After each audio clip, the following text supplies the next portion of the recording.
Good afternoon, folks. We are live on a Sunday afternoon. My wife's going to do some gardening. I'm trying to see what Lily's all excited about. We're getting ready to make a patio over here. And these two dogs are crazy about toads. So she's trying to figure out where the toad is. But if you catch us on the replay, thank you for doing that. Thank you for the thumbs up. Let me show you. Lawson's in the house. The beautiful wife is out gardening again. Lawson, how are you? Thank you for coming in. Thank you for the thumbs up. We're starting to try to get our gardening going. Let me turn around here and have a seat. So how are you? Let me see if I can get you guys set up. There we go. There we go, not bad. Whew, we're doing good, man. We've been to Walmart. We had to get Lorelei's car gassed up. We had a, what did we have to do? Oh, we washed the car. It's about 85 degrees. It feels warm, but it's super breezy here. So we thank everybody for being in here. We're going to make it this week. We got all the supplies we needed yesterday. Whew. And a buddy of mine who knows how to do it, he said he has time this week, so I'll talk to him and figure out what day he wants to do it. And we're going to do it this week. Yeah, so okay, windy for you guys too, yeah. Earlier today, I swear, man, I thought, I don't know, man, it was so windy here. I bet you we had gusts up to 50, 60 miles per hour. It was pretty hard to stand up. So hopefully it'll die down, but it's been windy all day, man. So we're gonna work on the patio this week. Lorelei's doing the gardening out there. 4 people watching, thank you all. Make sure you give us a thumbs up. And if you're in the background just hanging out, just come on forward. Let us know who you are, say hello. If you have a YouTube channel or something, just let us know. Life says mother lover. Well, I think it's very, very important to love your mother. If your mother's alive, you should cherish her. So I don't disagree with you. I think that's great. Love your mother. Because they're going to be, mine died when I was 6 years old. So I really didn't grow up with one. I grew up with a grandmother. But I'm sure my life would have been much different if my mother lived all these years. But she didn't, so it is what it is. So I totally agree with you. Yes, Connects. It looks like a nice stream. It is. We're good. We try to be positive in our world. There's my beautiful wife. She's trimming up a rose bush over there. So that's what we're doing. So Colin says, my mom and dad died when I was 11. See, I'm very sad for that. Very sad for that. It's just something that we have to deal with in life. It's part of life. As you get older, you'll find more and more people pass away that you know. When you get to be old like me, you start to realize, gee, I'm one of the old people now. It's kind of weird how that happens. When I was, young, I still think I'm young. But I know a lot of people think I'm the old guy now. So, that's what I think is funny.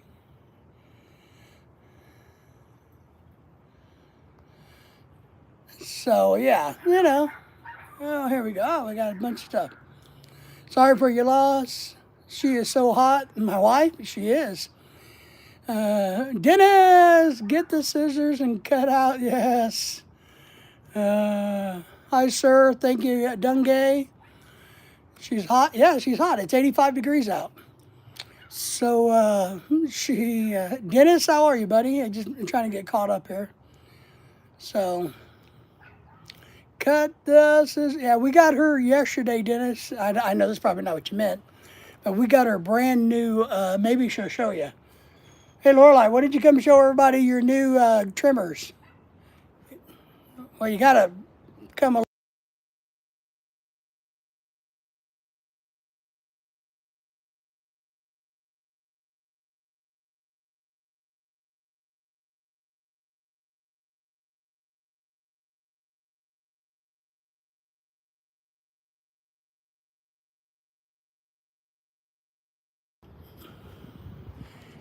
So I was going to say, life, if you don't like the way we do our live streams, you're welcome to leave. So yeah, I did accidentally press mute. Thank you for noticing that. My thumb kind of gets in the way a lot when I press the upper rotation button. You know, there's my dog. So, but you're right. I have a bad habit when I flip the camera that I hit the mute button. So you're right. Thank you very much for that. So, all right. So, life, if you know, look, you can run your mouth all you like, it's just not going to work. So, but we appreciate you anyway, man. Hot in the sun. It is. It's 80 something degrees. It's windy. So, let's see what else is going on. But yeah, we had to go to Walmart today. We went to a different one than we normally go. And we got the car wash because she likes to keep her car washed. We belong to one of those car wash clubs where you're a member, you pay a monthly membership, and you wash your car as many times as you like. And we bought it on half price when they had a deal for half price over the winter. So for 12 months, we get it for half price. And we try to wash her car because she really likes it at least weekly. At least weekly is what we try to do. So my old truck, I don't care, you know. But her car, we like to keep it clean for her. And then so we went to Walmart, washed car, got gas. Gas was down. Some grocery prices today was a lot cheaper than they've been in a long time. I was kind of surprised, you know, with the drama out there in the world. I was kind of surprised that the grocery prices dropped and gas prices wasn't horrible. So, we went to the Asian store. That's the other thing. We got some shrimp from the Asian store and a couple of other things. I don't remember what though.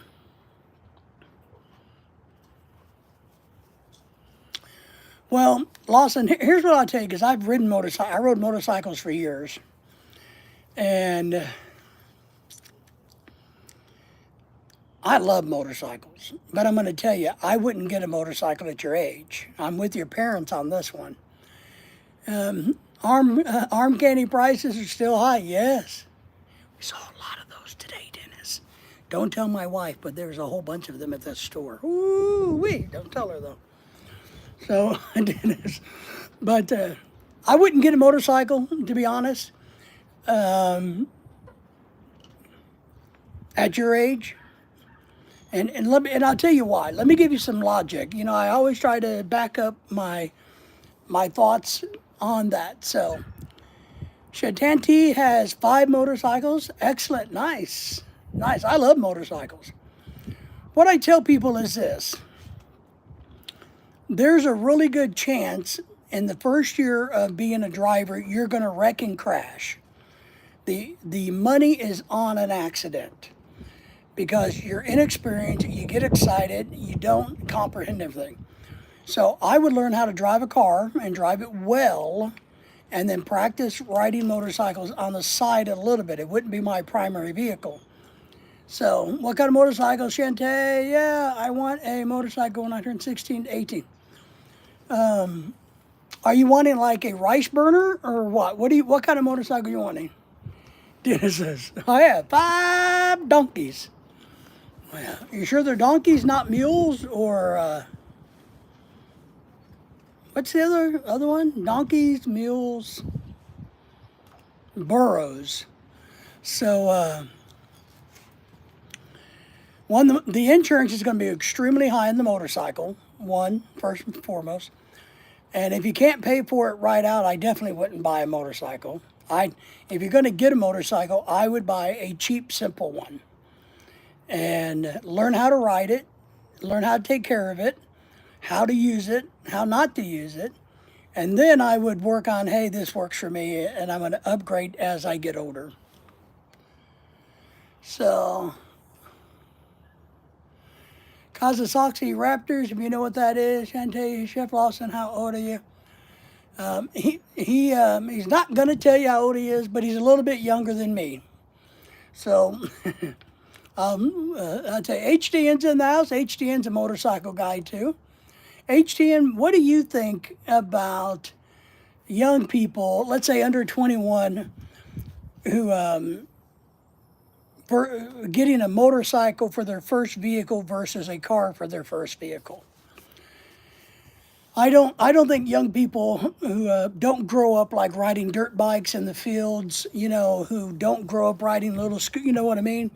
If you don't grow up as a little kid riding mini bikes and scooters and things like that, then a motorcycle should not be your first choice when you start driving. So yeah, start small and simple. 250 cc's is plenty. Yeah, big old HDN needs a bus for his mother and hubber and all the kids in the Philippines. So he's going to inherit a orphanage.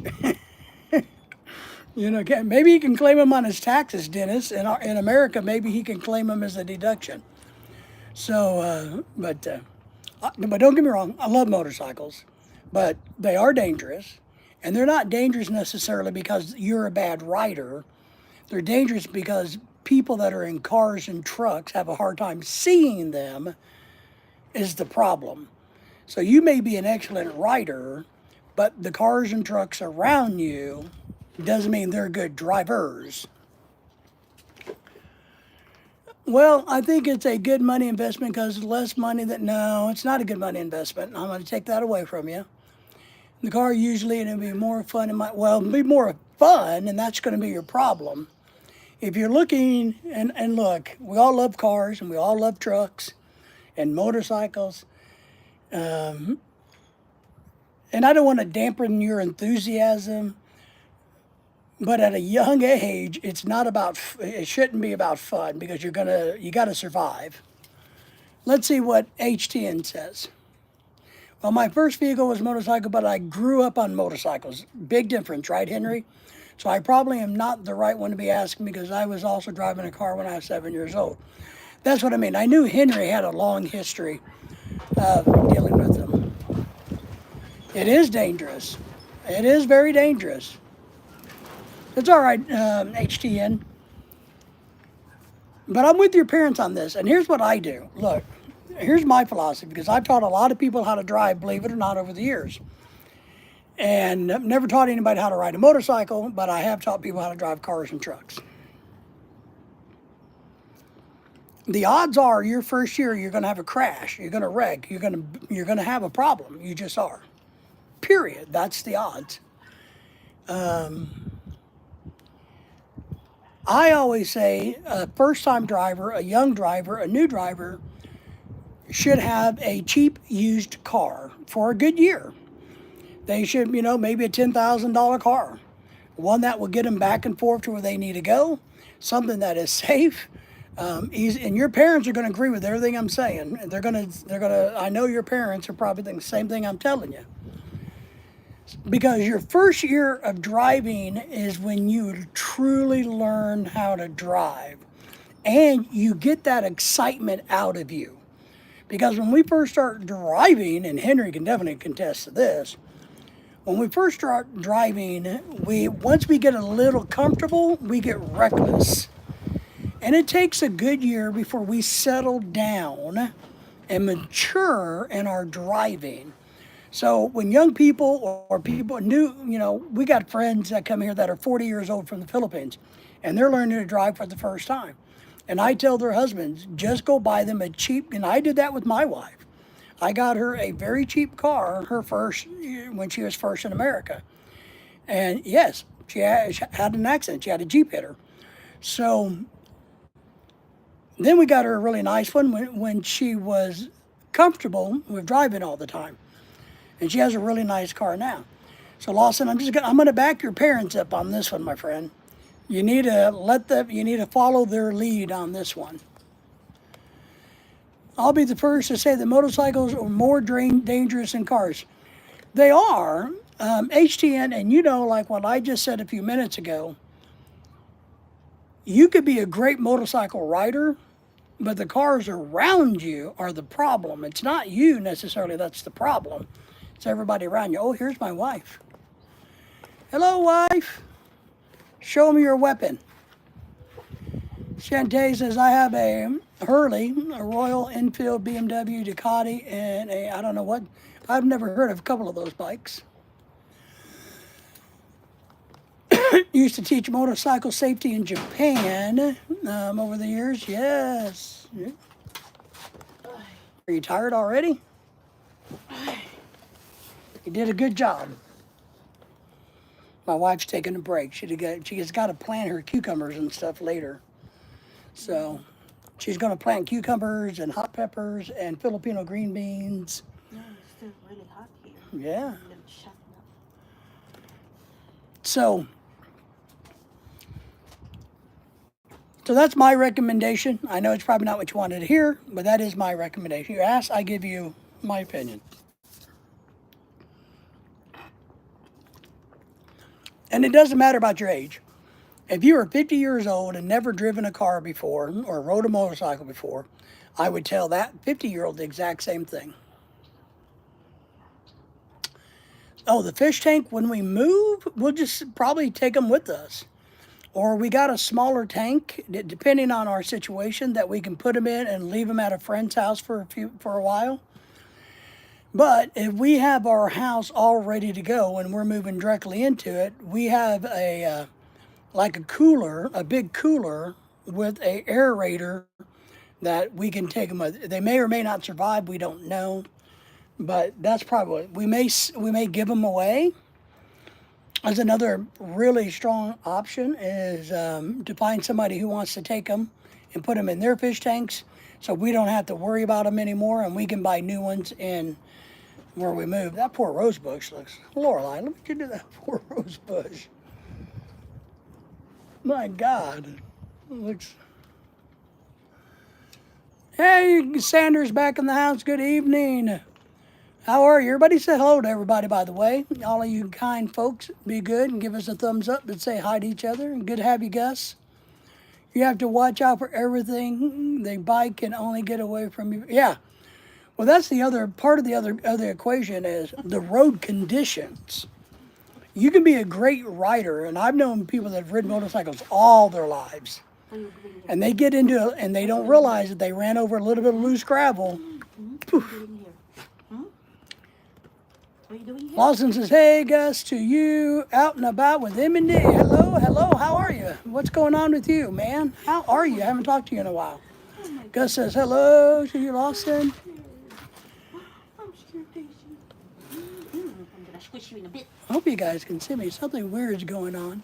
I don't know if it's the sun or what. Oh, really? Come here, Lily. Come. Come. Yeah, maybe the sun. All right. So, Sanders, how are you?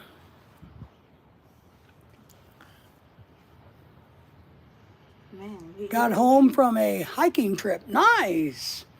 Where did you go hiking? Is there like a famous trail or something, or did you just go out hiking? We like to go hiking, except for we can't hike. I'm too old and beat up to go hiking. You're not going there. I just pick you up. Gus says, I am fine. Thank you. Good. Thank you. Yeah, we're glad you're here. I hope you're having a great weather in Georgia. HDN says hello to everybody out in Kentucky. So are you close to the Appalachians then? Or, I know the Appalachian Mountains tail off through that. You know what I mean? Man, I'm getting too much sun. No. Hey. No. Yeah, all right. Alright, hold on, So hold on, that's hold on. cool. Hold on, we're gonna. You're a dog. Look at that dog. Right, don't climb me here next time. There you go, up there. All right, I gotta. All right, guys, come with me real quick. Oh, there's Daisy. I'll show you my dog. Or maybe not. Can you move your feet a second?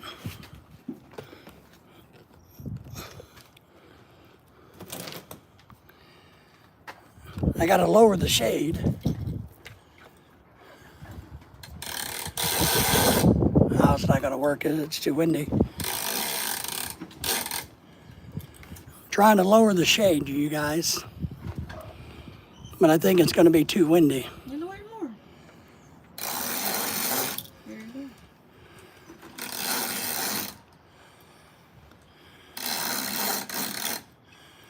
Yeah, maybe. You see the lights there? All right. Sorry about that, everybody. Lorelai, say hello.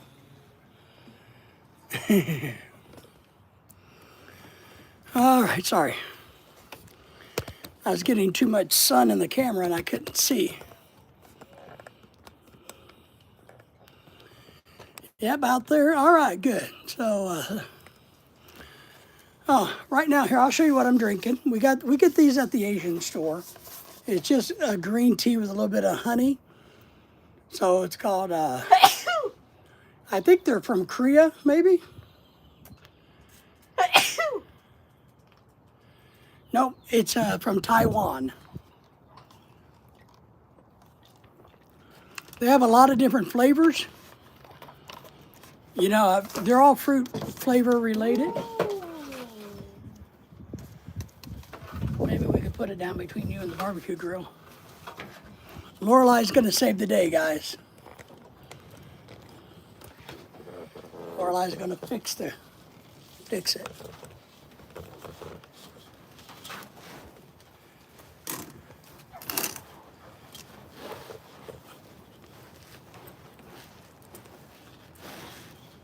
Yeah, that's good. Lorelai's doing good, right? It's not staying.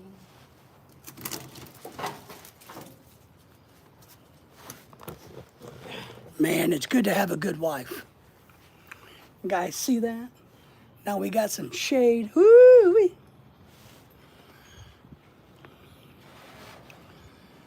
I hope everybody's doing great, man. We're having a great weather day, a lot busy today. We're gonna try to plant some vegetables in a little bit. This week, we're gonna try to extend our patio out here so that we can make a better dirty kitchen. So we're working on that. The dogs are excited because it's warm out and they don't gotta stay inside. So we're excited, we're happy. Oh, they sent us for votation for the election in the Philippines. Now we get to vote there. Election. There's an election going on in the Philippines. Man. National election. April 13 to May 12. So there's an election getting ready to happen in the Philippines. If anybody wants to go vote in the Philippines, you can just feel free to do that. So I ran out of my Taiwan tea, so now I'm just having traditional American tea.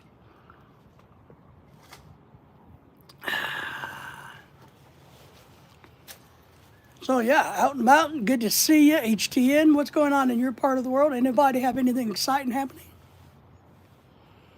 How many wives can you have in Arkansas? What's this? I'll answer you second.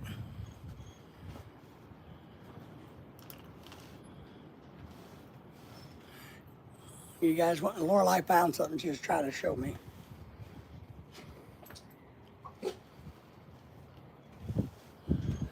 No tariffs on beef grown in the U.S. Support your local beef producers. Of course. Dennis, well, legally in the U.S., you can only have one wife.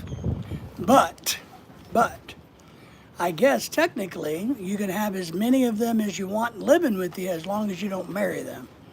But one wife, I can only handle one wife. She's, you know. Think you can have 5, Dennis?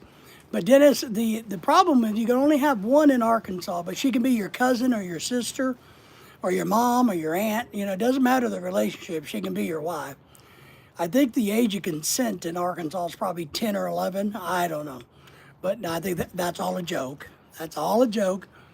But yeah, you know, it's kind of like living in the Tennessee Hill Country, you know, the Kentucky Hill Country, you know, the Appalachian Mountains.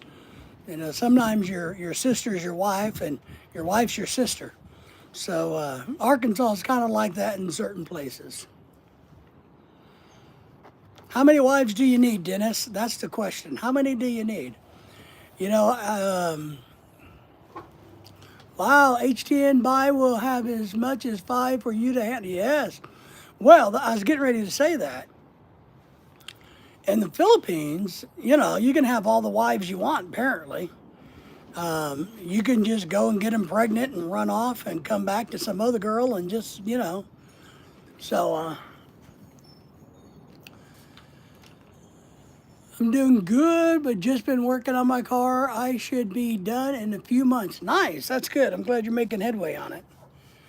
I was talking to a friend of mine who's Muslim in the Philippines, and him and I talked a lot about, you know, because he's married to a Filipina, and I would tease him about, hey, are you gonna go marry another woman? And so we would, he's young, and so we would joke about it. And I told him, I said, what you need is 6 wives, right? One for like Monday, Tuesday, Wednesday, Thursday, Friday, one for each day of the week, and then you take one day of the week off and have a day to yourself. So I think if the law permitted, 6 of them would be the best choice. One's good enough for HTN.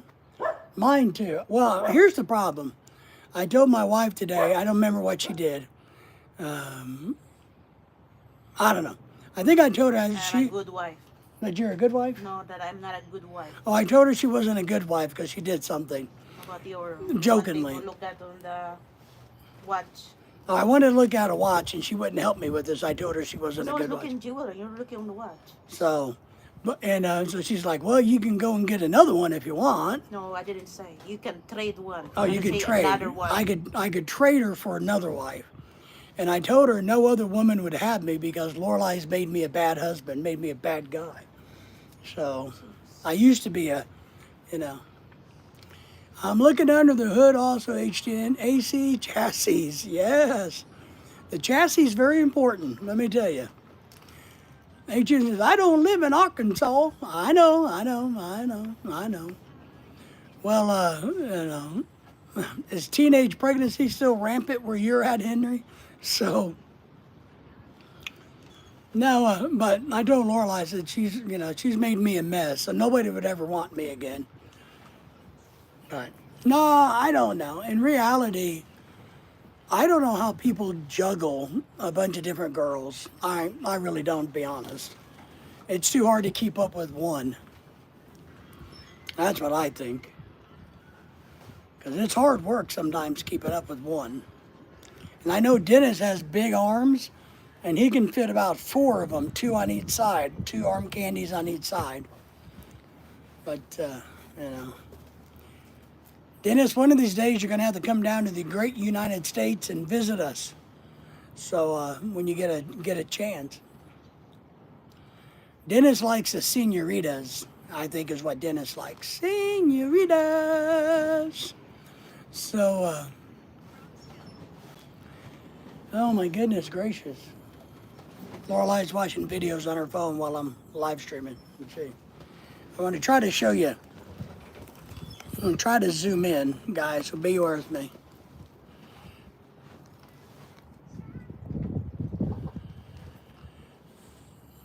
I don't know if you guys can see that. You see the twig? What's your problem? It will grow. You see that twig sticking up? That used to be a nice full rose bush. Now it's like an, so, well, I'm gonna have to see if it rebounds.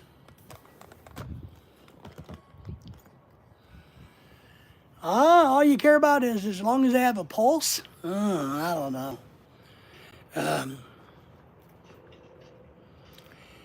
We know, Dennis, what your priority is.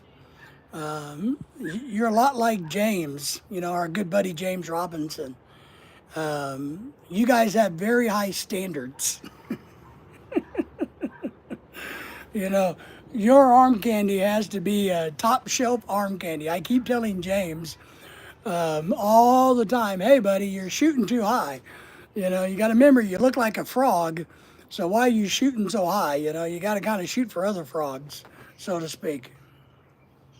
But yeah, I don't know, guys. Oh, somebody's outside. I mean, oh, by the way, if you guys didn't know, it's freaking windy as all hell here. I'm talking about strong winds today. Really strong winds. Walmart. What else did we do? Anything good? We're going to cook shrimp later. So Lorelai bought a pound of shrimp at the Asian store. Does anybody have a suggestion about how we should cook the shrimp? Should we saute it? Should we grill it? Which the grill's not ready. Should we make shrimp curry with it? Shrimp fried rice? We need a suggestion about what to do with the shrimp she bought. So, Dennis is a fan of Hooters. Yes. I think he's part owner in the Hooters chain. But, correct me if I'm wrong, isn't Hooters out of business now? Dennis would know this. Dennis, is Hooters still in business or did they go out of business? I thought I saw something in the news last year that they were closing up or closing a lot of their restaurants or something. Yes, Mr. PAC should do it. Yes, should do it. So how are we going to cook the shrimp? Somebody tell me. If I like your suggestion, I'll tell Lorelai to do it that way. How do Canadians cook shrimp? You guys even know what shrimp is in Canada? A few in the tourist areas? Okay. Tourist areas are good. Tourist areas are good. We like to be tourists. Lorelai and I make good tourists, don't we? We'd like to go on another cruise, but we don't have the money or the time. So I think I'd make a good tourist. Tim said yesterday I would make a good politician. So, yeah, but we have a lot of tourist areas in America. We're going to go to Alabama. You can go to Alabama with us, Dennis. You should fly down to Alabama in a few weeks and hang out with us. Etienne says, not here, not here. Don't come to Mississippi, is that what you're saying, Henry? Mississippi's okay, Really not a lot going on there, but it's okay. But you all can meet us in Alabama. We're going to be in Alabama in a few weeks. You guys fly in or drive in and we can meet up in Alabama and eat Gulf shrimp from the Gulf of America. We can eat some hush puppies and drink some iced tea. Woohoo! Man, I'm looking forward to that. I am. I'm really looking forward to some good... Hooters is still open? All right. Oh, is that... Okay, Hooters, yeah. I thought... So maybe in the tourist areas, I get it. I get you now. Okay, so you don't have the restaurant Hooters still in the tourist areas? Because I think the one we had here closed. I think it went belly up. But the one... Oh, maybe that was part of it. The one that was here in Fayetteville, Arkansas, where the University of Arkansas is, it went belly up because the guy stole all of the money. I remember that. That was on the news. I remember the owner of it, right, the franchise owner of it, literally never paid any of his bills, collected all the money he got for like 6-8 months until, everything came due and split. Hopefully in a few weeks, Colombia or Thailand. Nice. We'd like to go to Thailand and Colombia. How come you don't invite Dennis? us to go? Dennis, yeah. Lorelai wants to know what you're going to do there, Dennis. She wants to know if you're going there just for arm candy or you're going there for any other reason. She's giving you that, that Filipino eye, Dennis.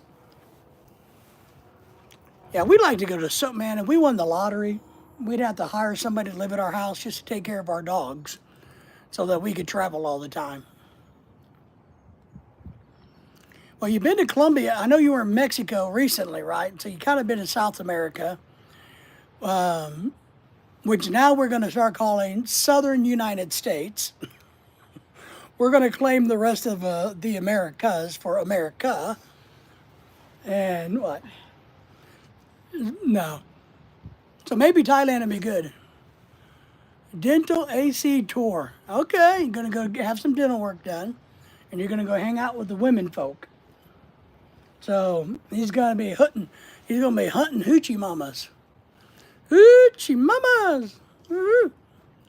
We got friends getting ready to go to the Philippines for a month. But they're going to get married.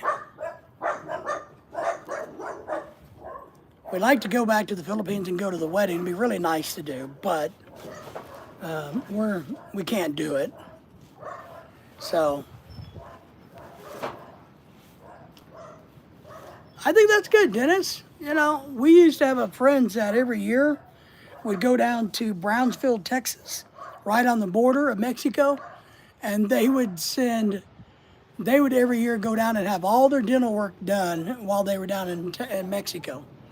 Arm candy, that's right. AC is arm candy. You got it. Well, send us some pictures. Send us some pictures, Dennis, and I'll publish them all over the internet. You know, maybe I can go viral with Dennis's arm candy pictures, Lorelai. What do you think? She agrees. Dennis is saying Bangkok to Manila is only 100 Canadian, about 75 US to return. Okay, all right.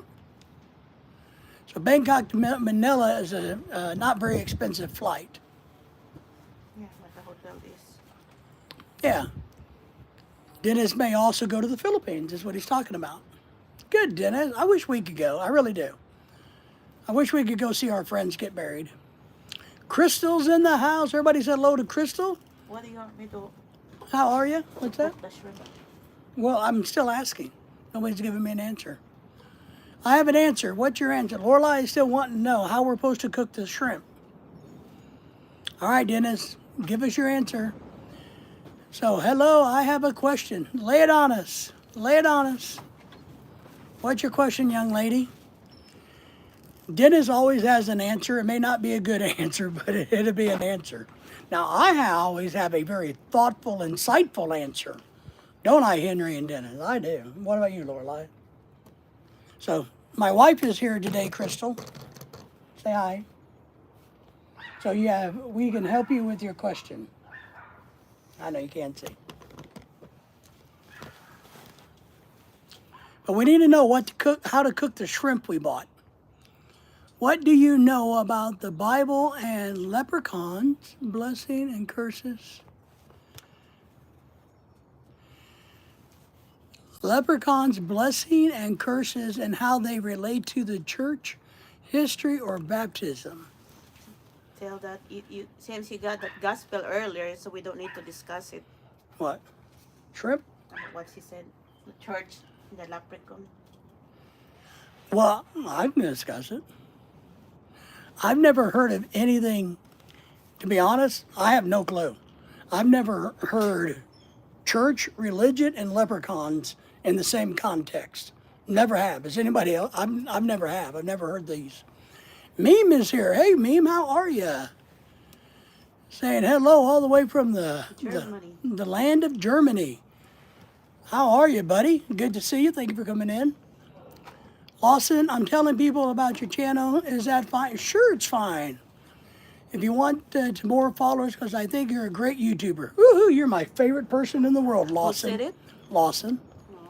He's my favorite person in the world. Yeah, shout us out. Tell everybody in the world. On the grill, Henry says. Okay, our grill's not ready to cook, Henry. So it's still not summarized. We can't use the grill. You want to grill the shrimp? Pick another way. Yeah, that's what Henry says. That's an easy one. So we got a bunch of shrimp we need to cook, and it's shrimp with the head on. So does anybody tell me how we want to cook it?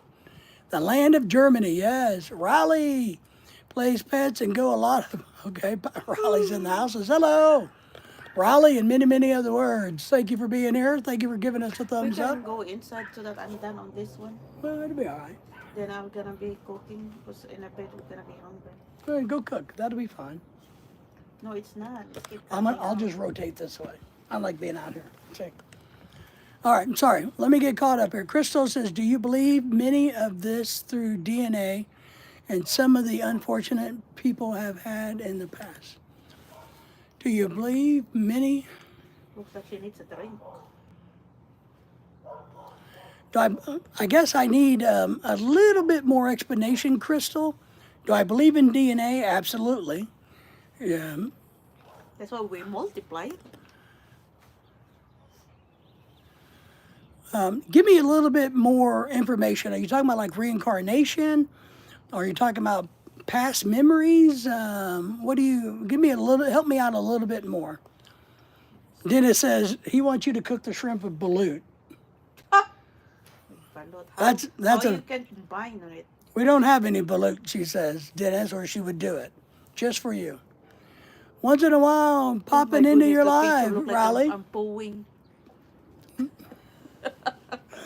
Raleigh's in the house. Did you guys all say hello to Raleigh? He says, once in a while, I like popping into your live stream because you're the greatest YouTuber in the whole entire world. You make me laugh. You educate me. You enlighten me. Man, you are just the best of the best in the whole entire world. And your wife happens to be beautiful on top of it. Thank you, Raleigh. Those are very kind words of you. Okay, Henry now is saying maybe deep fry. Yeah, he's a southerner. So, Henry, do you want them in flour batter, cornstarch batter? What? How? Give us a little bit more information there. Oh my God. Dennis says substitute with mice. Well, we don't have any mice. We do have some toads. Would toads work? So deep fried may maybe not be bad, but we're on a diet, Henry. Look at me. Don't I need to lose weight? I'm the fattest YouTuber on the planet. I got to get some weight off. The air fryer, all right. Man, they're very. Okay. What kind of? Okay, I like the air fryer. But what type of seasoning or how would you? You don't want to just throw them in there and make them scream for their lives. What kind of seasoning? How would you prepare them for the air fryer?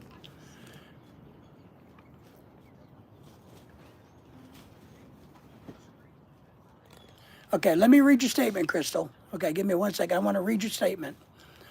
Talking about blessings and curses through DNA and people being that toxic to not accept there are people out there who have many different DNA elements. Well,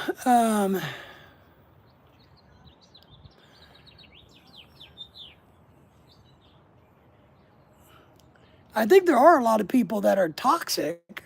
I think a lot of people don't understand DNA. Different strands in the genes and the gene coding. I do think that. I don't know. I do think the majority of the people believe in DNA these days. Raleigh says put a little bit of salt on it. That's it, just salt. Now we have heard all of St. Patrick, correct? Yes, I've heard of St. Patrick. He was the guy that got rid of the rats, right? So how many children books and movies are based off of leprechauns? A lot. But Henry says you got to put flour on it in the air fryer.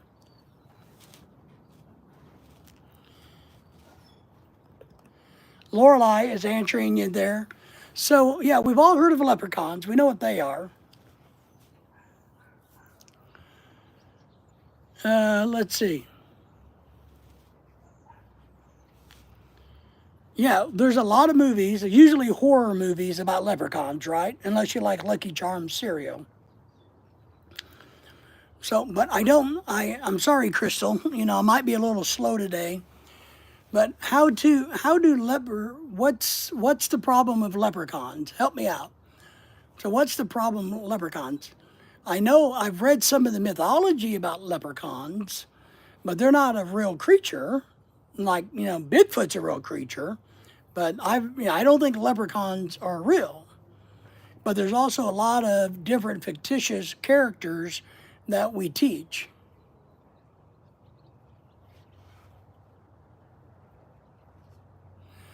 Crystal says to you, Lorelei, okay, I get what you're saying regarding a person's mentality, but how does that affect one's individual in the family? Well, talking about like everybody has a different personality, a different temperament, a different tolerance, and they can affect families negative and or positive, it depends. I tell people all the time, don't let other people influence you. You be you. We can't worry about what other people do, whether it's toxic or non-toxic. We can't worry about those people. We have to worry about ourselves.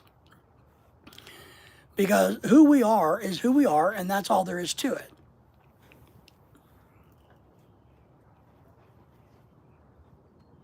Okay, so you got some Irish. I have Irish in me too. I have German, Irish, and Dutch. I have some Irish blood in me, but I don't think the Irish blood or DNA is going to affect me negatively. I don't necessarily think your DNA plays a role. I think environment plays a role in what's brought out about your personality. I think environment drives your personality or affects your personality more than anything. The environment, not environment and nurturing. I'm riding around my house with a ripstick. Ripstick. What's a ripstick? I don't know what that is. Riley, I don't know what a ripstick is. If leprechauns are real, a lot of people are very rich because you get money at the end of the rainbow where the leprechauns are. Yeah, Is that right? leprechaun is giving you money, So, but I don't think our DNA controls who we are. I really don't. I think our DNA controls what we look like and how our body develops, not our mind.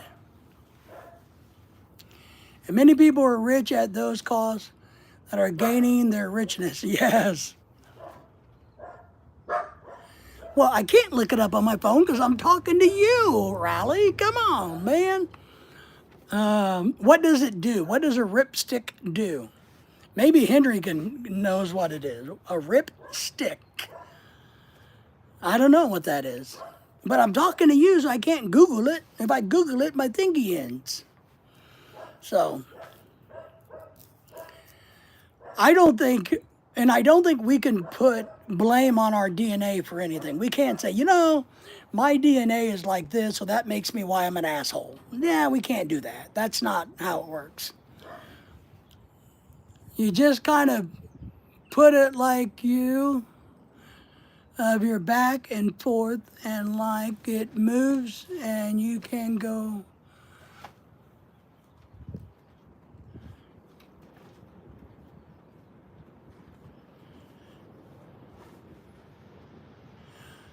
Can go really bad. I'm not for sure.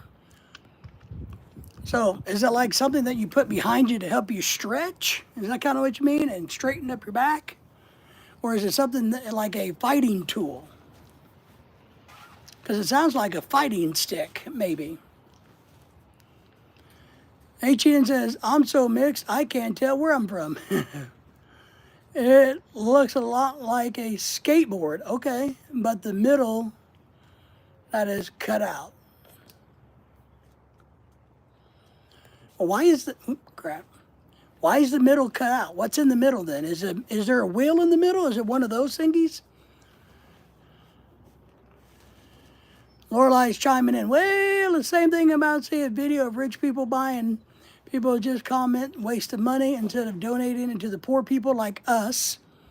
We're the poor people. That's the mentality. Go to school, reskill, learn, yet after I lose people close to me, cycle of abuse begins all over. Now I get a reproductive cycles by him. All right.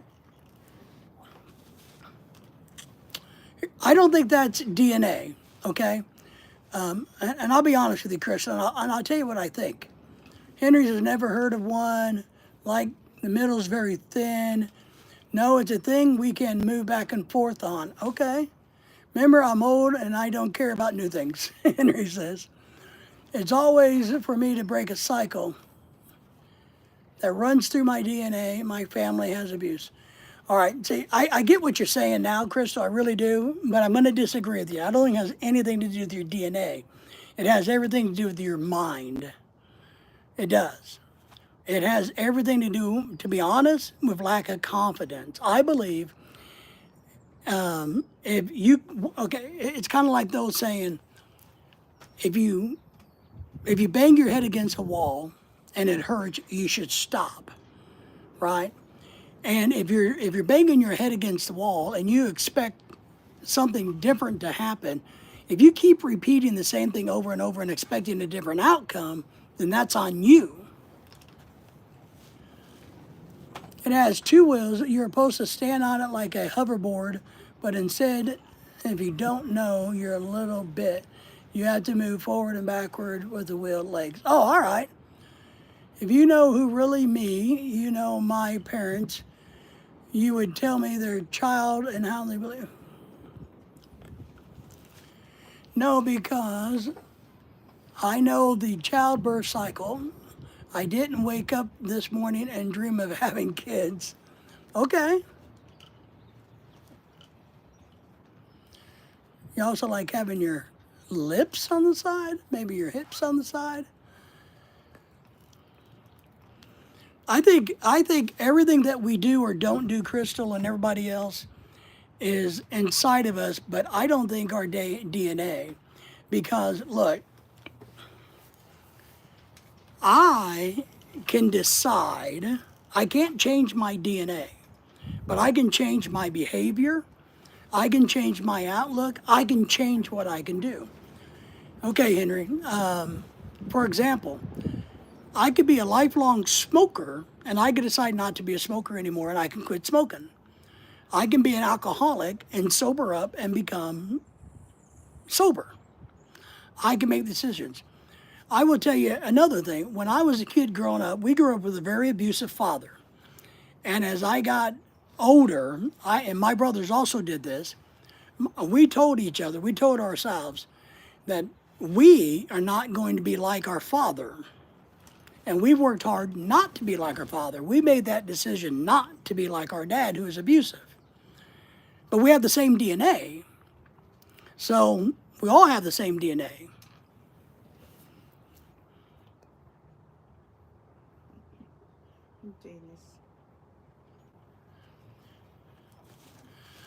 Well, remember I told you about the real thing, but which means finish, the song of Alabama, Sweet Home Alabama. I got you, but you didn't know that? Yeah, I don't know. No. And Raleigh, I'll tell you, sometimes my brain doesn't work very well because I have squishy brain syndrome. And I forget things and I mess a lot of things up. So I am the seed. I am the creator. This is my house. There you go. True, but why put all the blame on accountability on one person? That is what I'm trying to understand here and turn around and use your own children to further this evil mentality.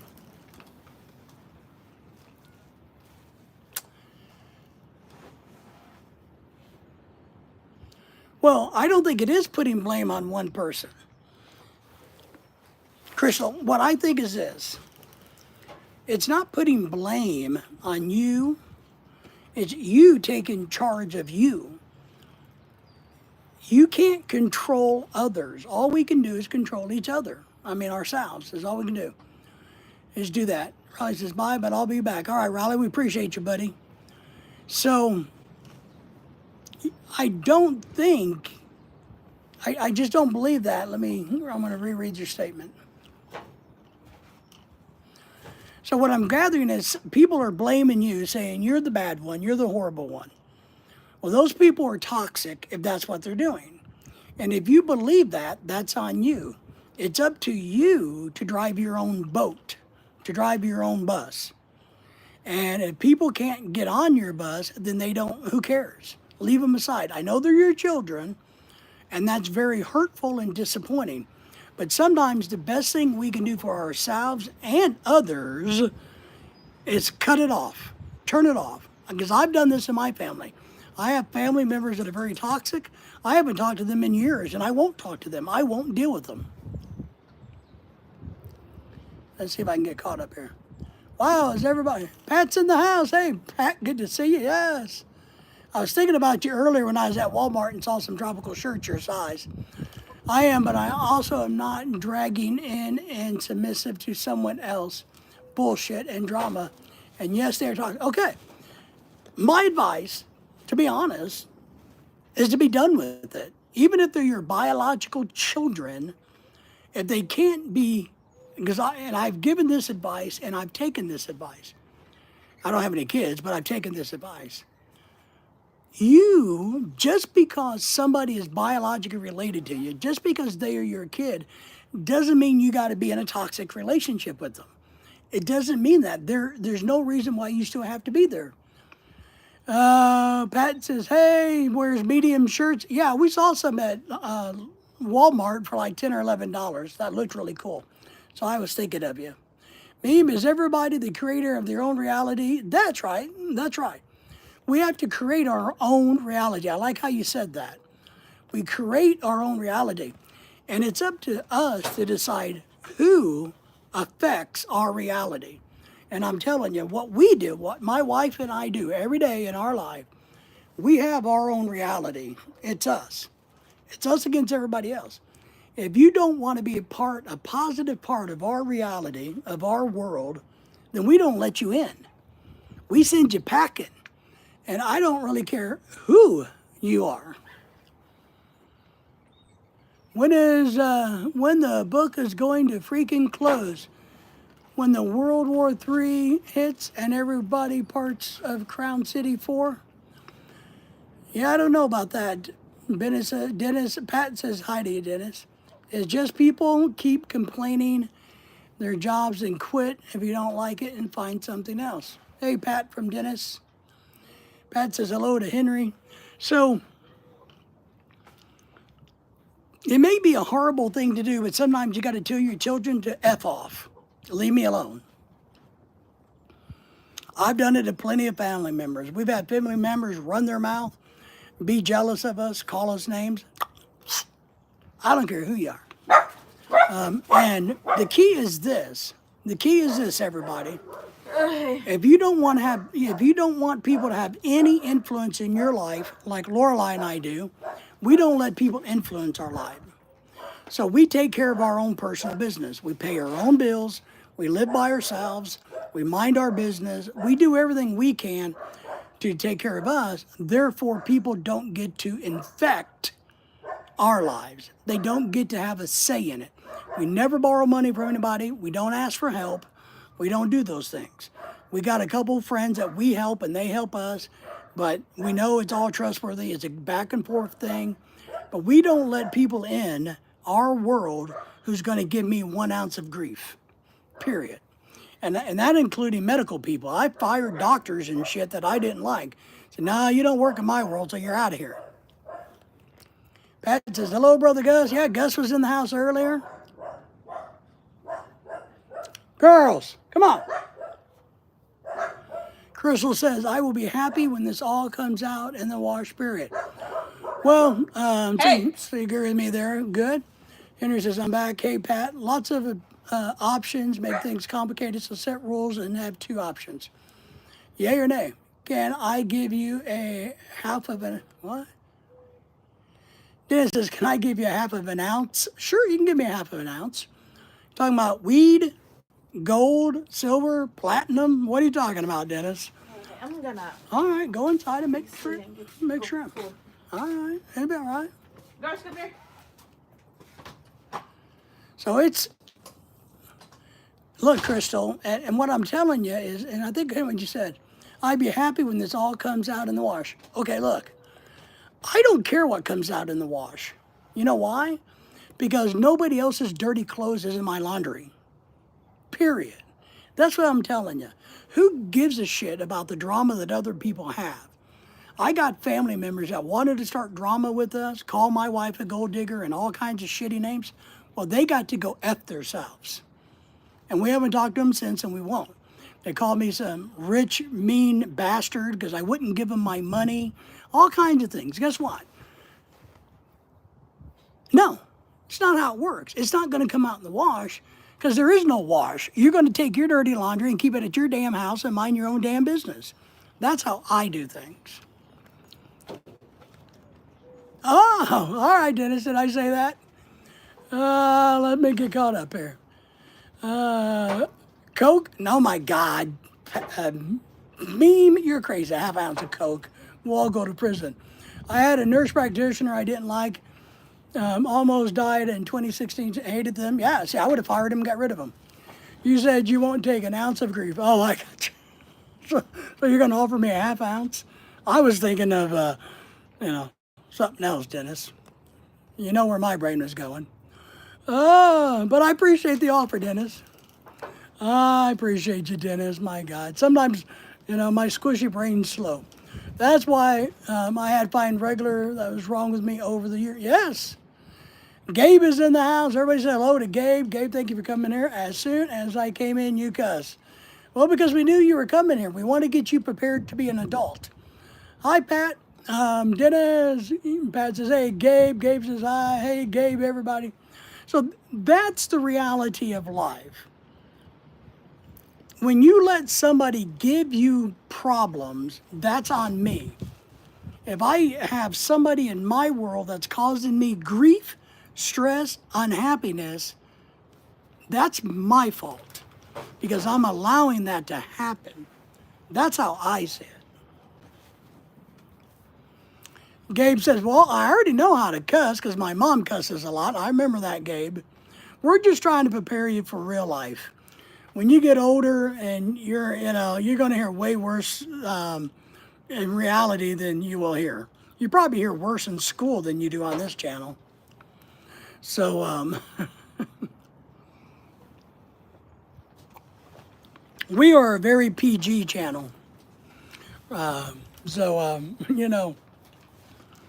But sometimes, and these really aren't bad cuss words, but sometimes it helps to emphasize a point, to say certain things. So, Crystal, I don't know if that helped you at all or not, but if you're allowing people in your head, that's on you. If you're allowing them to rip your heart apart, that's on you, not them. That's you. You're giving them the in to do the damage to you. I refuse to let people do any more damage to me than I already do to myself. Gabe says, hello, Crystal. Is he or she okay? Yeah, my wife was here earlier. She's cooking shrimp now, Gag. Crystal's getting better. Yes, Crystal's a good person. Pat says hello to Crystal. And Dennis is in the house busting my chops and giving me a hard time, Gabe. So, Gabe, tell Dennis to be nice, okay? Lorelai's getting ready to cook some shrimp because she's hungry. So, I don't know how she's cooking it, Henry. I don't know if she listened to you or not. She'll just do what she wants anyway. That's the life. When you get married, just understand. When the wife says, hey, how do you want me to cook this shrimp? And you give her an answer, she's going to go do it a different way anyway. So it really doesn't matter. So I just make up a thing. Make it with butter. Well, she's going to go do what she wants anyway. HN's cussing is an everyday part of life, so I can see you deal with it. Yeah, you got to deal with it. You got to learn not to let it affect you. Dennis, if you don't mind being nice, I'm going to poop at best I can say. Well, Gabe, thank you for sticking up for me. We appreciate that. Gabe says, hello, Meme is back in the house, laughing, saying, having a good time all the way from the land of Germany. Spread the word, ladies and gentlemen. Hey, Gabe, not Babe. I know. We got you, Chin. The babe. Yeah, baby Gabe. So, yeah. But that's kind of the deal, folks. You know, what are you going to do in life? Life is too short. Life is too short to let people stress you out. And autocorrect, I know. Oh, there's my dog Daisy. You want to come up? No, don't argue with me. Come on. I had to pick my dog up. There's my dog. Everybody say hello to the dog. All right, sit down in your spot. You got it? Come on, I know you got short legs.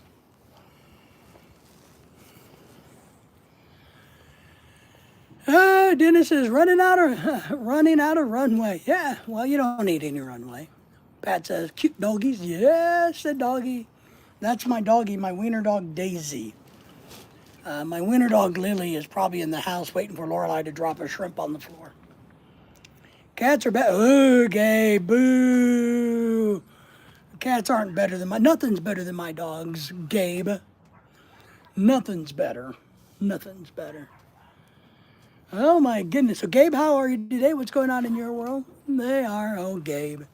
All right, everybody straighten Gabe out now. There for a minute, Gabe was doing really well. But we have to straighten him out now. Where did Riley go? Is Riley still in the house or did he vacate the premises? We appreciate all the thumbs up. Mice are better. You know, people keep rats as pets. We kept hamsters as pets, which is disgusting in itself. But I don't, these people that keep rats, you know, real rats, you know, not little mice, but rats. Ugh. I gave a frog to our chickens. They ate that thing. Jeez, Gabe. How freaking cruel can you be? You gave a frog to your chickens and your chickens killed it and ate it? My goodness. Meme says, moles are the best. I don't know what that is, to be honest. Ew, snakes are better, Henry says. Ew, ew, ew, poor Gabe. It's, well, gross food, but you're going to eat that chicken, right? So you're going to eat a violent toad-killing chicken. Man. Mao, I still don't know what that is. I know, I'm sorry, meme. Gabe says, is that a parrot? No, I don't know what that is. Does it have a more English-friendly word or something, meme? Help me understand. You never know. What's that? Yeah, I don't know either. Parrots are good to eat. There's a really good story, a joke, about a parrot. I have it on my YouTube channel somewhere. You'd have to dig through to find it, but it's a really good joke. You know what the parrot is? Yeah, parrot's a bird. And it's a representative of rum. You're searching it up. Okay, Gabe's going to do the searching. So there's a short story joke. There's this old guy. You guys want to hear this joke? Oh, mole. We have moles in the yard, buddy. Man, we have those things in my yard. Come and get them. That's why I got to rebuild my patio. So I'm adding 4 by 12 foot to my patio because the bricks I had my barbecue grill on, the mole came and dug out and it tipped over my barbecue grill. So now I got to redo all of that. Do they taste good? I don't know. Ask your chickens. Ask your violent chickens. You know, man, violent chickens. So there's a little bit of a joke. I'm going to make the joke shorter, and I'm going to tell you this joke. So listen up, everybody. All right. So, and I'm going to try to be the guy, the old guy in the joke. You know, my son got a job down in South America working, and and it was Christmas time, and he called me and said, you know, Dad, I'm going to send you a bird from South America. And he's like, all right.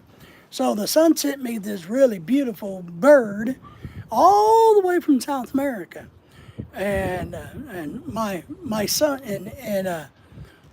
my son asked how we liked the bird, and I told him, I said, well, the bird was actually just delicious. And my son said, you mean you ate that bird? You know, that bird spoke 3 different languages. Well, that bird should have said something then. It's a great little old joke. So from way back in the day. Alligators are still the best all the way around. There you go. I like alligators. I'm going to roast you. Yes, HDN. So, but yeah, oh my goodness. Ooh, it's starting to cool off a tiny bit. Uh-oh, we got a wasp.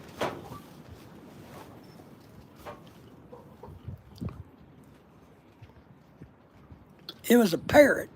It's like, that bird cost $800. And like, well, you know, he should have said something. But he tasted delicious. My wife is sending me a message. Why are you sending me a message? Windy here in Columbus, it's windy here, man. I'm talking about windy, windy, windy all day long. Burnt barbecue. Windy in Texas, see, it's just blowing through, man. You should try eating alligator. It's really good. I have eaten gator multiple times. I like gator. I don't mind frog. I mean, it's not like something I go, hey man, there's frog legs, let's eat. I won't eat a bunch, you know. But I've eaten frog legs and it's fine. But alligator's pretty good. I've eaten alligator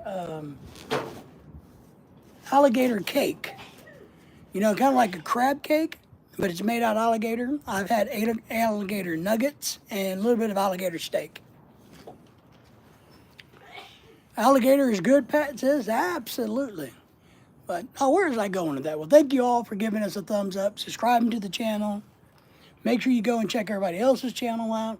Make sure you guys donate to our PayPal account. I still need $5 million to buy a beach house. And nobody's donating to my PayPal account. I don't know why nobody will give me $5 million. I just don't know. You guys explain to me why somebody won't give me $5 million. I'm very upset. Yeah, I mean, a gator is really good.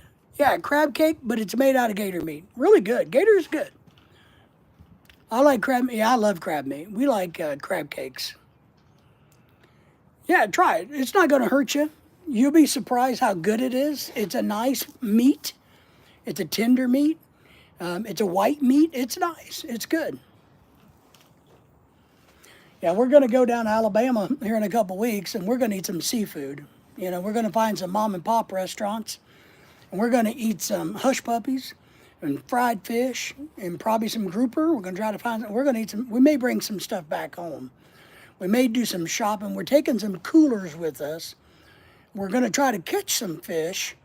We're bringing shrimp and squids to fish off at the bottom and try to catch some mango snappers and things. So we're hoping to bring some back, but we're going to go visit the fish market and see what we can find. And if we have to, we'll bring some back and freeze it for Lorelei. I'm going to give y'all some tomorrow. Okay. I got 86 cents. I need $5 million, Gabe. Come on, man. 5 million, that's it. You know, that guy like Mr. Beast is worth what? 200 or 300 million? I mean, Elon has billions. You know, I mean, the Walmart family has billions. The Tyson's people have billions. You know, Dennis has billions. You know, why can't somebody just drop a cool 5 million in my PayPal account? Ooh, are you talking about the Filipino dish, Henry? Or are you talking about the other blood dish? Because I don't like either one. I can buy him nice. What? Creepy. The blood pudding? Yeah, it's not for me, I can tell you. I've had a couple types and I don't like it. But what is it called? Dinagon? The Filipino stuff is Dinagon, right? Pat likes blood pudding. You're crazy, Pat. No. You don't understand. You don't understand. Meme. I'm not going to pay you back. It's a donation to the channel. No. One, I got to pay taxes on that $5 million. So there you go. And then I got to split that and buy a house and put the rest in investments. So come on now. I'm not. No, it's a gift. We're looking for a cool, flat $5 million donation. That's all we want. Okay? That's it. I also like blood. I've had blood sausage, and I can deal with that. I don't like it, but I can eat it. Gabe says, I'll give you $5 million. Once you give me $5 million, then I'll give it back to you. Well, that's defeating the purpose. Man, if I had $5 million to give you, I wouldn't be e-begging for $5 million. I'm just saying. I don't know what the problem is. I'm just disappointed. I'm just disappointed. Man, look, if I had $5 million that I didn't want or need, wasn't a big deal, and somebody wanted it as a donation, I would give it to them. Right, guys? Right? Blood sausage, Gabe, yes, yeah. Joe's in the house. Everybody say hello to Joe. Joe, say hello to everybody. Good evening, Dave. All you in the chat. Man, it's a beautiful day. How about you? I know you're a couple hours from me. Is it windy where you're at? Have you been outside today? What is going on? Everybody say hello to Joe and Jenny's Johnny. I'm just broke. Hi, Joe and Jenny. Great. Thank you for that. Hey, Joe. The other one. The other blood pudding. All right, I'm with you. I still don't want it. I don't want it. But the Denagon is disgusting. Or is it just Joe? I don't know. You can call him, you can abbreviate it to J3, because there's 3 J's, or you can just call him Joe. It's warm up where you're at. Yeah, it's nice here. We went to Walmart, got gas, washed the car, went to the Asian store, came home. Lorelei's cooking shrimp, and then she's going to plant her cucumbers, her bell pepper, her beans. We have Filipino beans. So she's going to be planting all of that.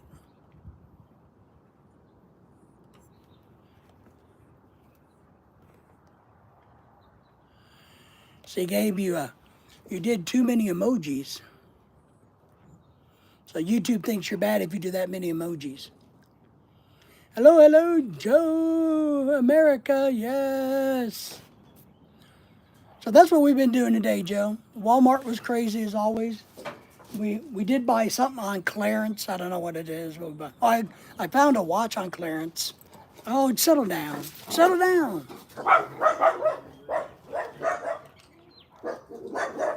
So I found a Timex watch, a really good one. It retails for about $100. I bought it for $15 so that I can flip it later on, Joe. So I did that. Then we washed Lorelei's car. And as you can tell, there's people walking in the neighborhood driving dogs crazy. So Joe, thank you for the thumbs up and the shout out. Remember to tell everybody in the world that we are the greatest. We are the greatest. I hope I didn't scare Crystal with my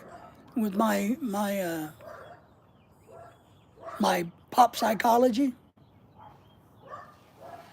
Joe said I bought an Amazon overstock box. Nice. What was in it? Did you get was it worth it? I guess is a big question, Joe. Today I was looking for something I need really bad, but I can't find it. And I don't think they make it, so I'm going to have to figure out a different thing.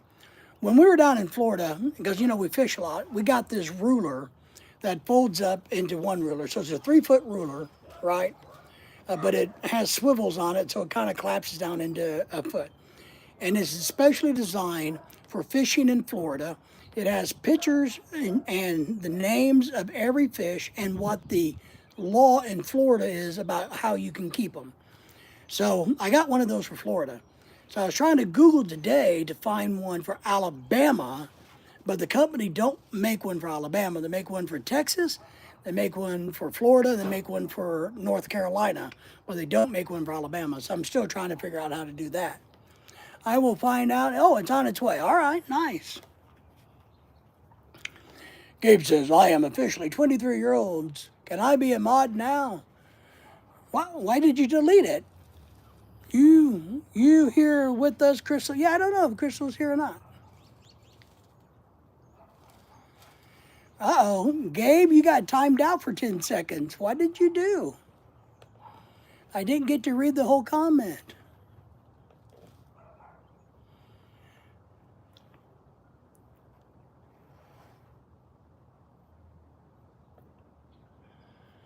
Oh, Gabe got timed out for 10 seconds. Uh-oh, Gabe. Meme timed you out, so you better be careful, see. Who timed me out? Meme timed you out. Yeah, I hope Crystal didn't get too offended, but I just try to tell the truth. And same thing with our friend earlier when he's asking me if he should buy a motorcycle when he turns 16 and or a car. And I told him to listen to his mom and dad and not buy a motorcycle for the first thing he ever done. Be good, Gabe, Pat says. By the way, it's not nice. By the way, it's not nice. It's nose. You're a good kid, Gabe. Pat says you're a good kid.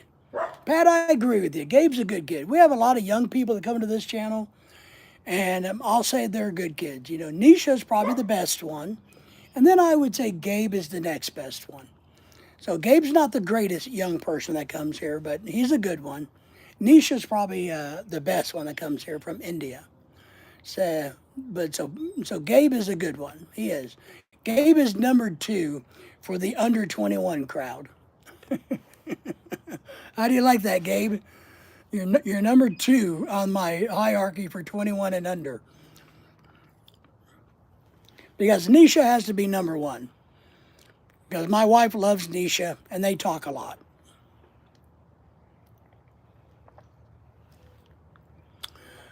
Sorry, it kicked me out. Uh-oh, kicked you out. Well, see, you better be good. What did you say? I said you're number 2. In the ranking of people that come to my live streams, my channel that supports us, that are under the age of 21, you're number 2. You're the second highest favorite. Number 1 would be Nisha from India, who my wife really loves, and they talk a lot. So Nisha, when she comes on, is the best supporter under 21, and you're the second best. So Gabe is the second best, Gabe. You're it. You're a good kid, is what we're trying to say. You're a good kid, buddy. Gus is back saying, hello, Pat, my brother. Sanders in Georgia. How's Georgia? I think we asked you earlier. Man, we're excited to get to go to Alabama. We are. Dennis is going to fly into Alabama and join us for a couple of days. He's going to be going to Taiwan and Indonesia and the Philippines and Colombia. And so we're going to make him fly into Alabama for a couple of days. One of these days, I floated this concept, and I don't have a big enough channel or enough followers to do this, but I actually believe that either we should get YouTubers in our community and have a convention, especially if you're married or dating or wanting to be related to a Filipina. We should do some kind of summits like in small regions, and would be like a get together over a couple of days somewhere. Like like for us, we're all in this part of the region. So you know what I mean? So I think it'd be really interesting to put an event together where everybody can come, they pay their own way, you gather up for the weekend, we can set up conferences and seminars about immigration issues, about how to become a citizen, a dual citizen, anything they want to know. Where and how to find Filipinos and daters. So, how's your day been, brother Gus? 74 and sunny? Yeah, it's in the 80s here. Gus says, fine, Pat, how are you? Pat's doing good, he says.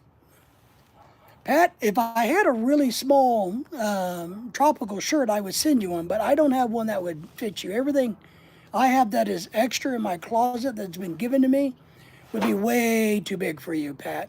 So you need to get you a tropical shirt one of these days. So maybe the Help Hands or Walmart, 10 or 12 bucks at Walmart. There's some really nice ones at Walmart. Well, it's your phone or your computer that's doing it. So it's not us. It's not us, and it's not YouTube. It's your device that you're on. Joe says, like that sounds like something I might do. You mean come to an event like that? Yeah. So maybe, I don't know, we have it in Alabama or Mississippi or somewhere regionally, Florida, Texas. But I think it would be really good and maybe you do it, state by state, I don't know. But there's so many people and so much knowledge that can be shared that it'd be a really good thing. Way too big for you, way too big. Yeah, it'd be just, everybody pays their own way. You have a good time, but we can bring the women folk, and the women folk can do a conference if they want. They can talk about whatever they want to do. Put a little, things like that, and have some fun in it. So yeah, wouldn't that be great to do? We need to figure out how to do that, or put some together. And maybe one day what I'll do, because I've coordinated so many events in my life as a professor, maybe we'll go on vacation somewhere one of these days. Not this year, not now, because we got to go to Alabama and we got work to do. But maybe we'll go to somewhere and say, all right, and announce it ahead of time. We will be in Orlando, Florida. I don't know. I'm just using that.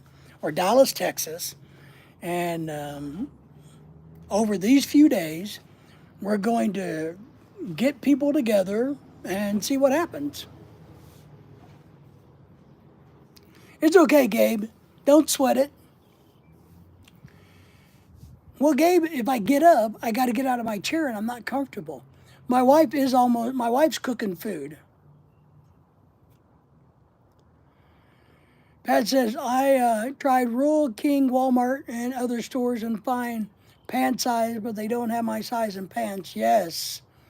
The Philippines, yeah, and I agree with you. You need to get pants. You need to get pants and from the Philippines. They could stream off many channels. Yeah, you could do a virtual thing too. A collaboration like that. It'd be hard and difficult, but you could do some of that. You could talk about YouTubing. You could talk about relationships and marriage.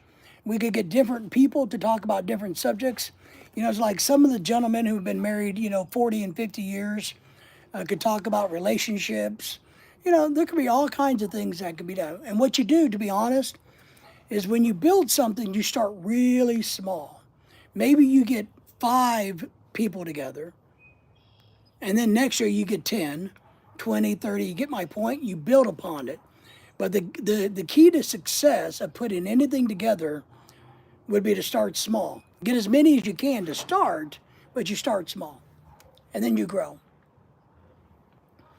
Pat says, yes, Meme. Meme would fly in from Germany and join us. I know he would. Back in my day, I walked to school. Well, back in your day, what the hell are you talking about? You're still in school. 31, 32 size pants, yeah, those are small. We might have, my wife may have some girly pants that small. I don't know. But no, when you go to the Philippines, Pat, I would buy some too, 5 or 6 pairs. But I think if you go to Walmart, if you want a tropical shirt, you can find one. But I just don't have any that small for you. I sent Joe a couple of tropical shirts, maybe last year, I think. Right, Joe? Didn't I do that? And I've given a few other people tropical shirts, my neighbor, some other people. But I don't have anything that small. I just don't. I don't have anything that small. Not even close. I have fat people shirts.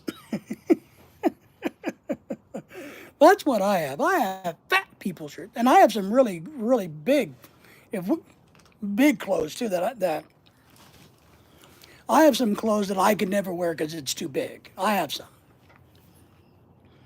But we got them for like $1 at clearance. And we bought them because they were so cheap in hopes that maybe we could give them away at some point in time. Somebody needs them.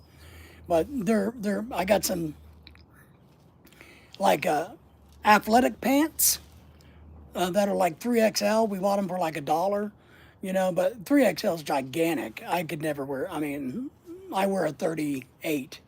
No, 42? I think I wear a 40 or a 42. Yeah, I think that's what, at my skinniest, I wore a 38, but now I have a 42. So Joe likes that and said, oh yeah, you said, yeah, I did. So I knew I did, and I knew I sent some other people stuff. I got an Arkansas Razorback shirt that might fit you. I might have a Razorback shirt. I got to give some of those to my brother when we go to Dallas. But I might have a Razorback shirt that we got. But you being out there probably don't want an Arkansas Razorback shirt. Ooh. And we got boatloads of kids' clothes that we have packaged up ready to sell. We just never got around to doing it because we would go to Walmart and find all of these kids' clothes for 25 cents and we just bought everything. Does everybody believe in God? Well, I don't know. Does everybody believe in God? Do you? I know you do. If y'all don't, let me change your mind. No, we're not going to do that. One thing we don't try to do on this channel, we don't try to change anybody's mind. What we do instead is open our minds to listen to what other people say and believe. So I don't think it's our duty to change people's minds. I think it's our duty to listen. And I'm going to tell you why, Gabe, and everybody else. One thing I've learned as a college professor and as an old guy, when you hear about, if you want to talk about religion, if you want to hear, if you hear and study other religions, it usually builds your own faith in your own religion. So and I know a lot of Christians that are very closed-minded, and we'll talk about this real quick. And I know a lot of them. So here's a Christian. They believe what's in this bottle. They think there's nothing else but what's in this bottle. That's it, right? A lot of people do that. A lot of religious beliefs, this is it. Everything's in this bottle. If it's not in this bottle, then it's wrong. Sadly, there's a lot of people that think that. If they would cut this bottle open and go and experience other religions, other places, other worlds, and listen to other people, their faith in their own beliefs would grow and strengthen. So that's what I believe there. Gabe says, all right. Well, Pat says, well, I got to go, Gabe says. All right, Gabe, be careful, take care. Because I'm telling you from my own personal experiences, going to a, man, I can't, what are they called?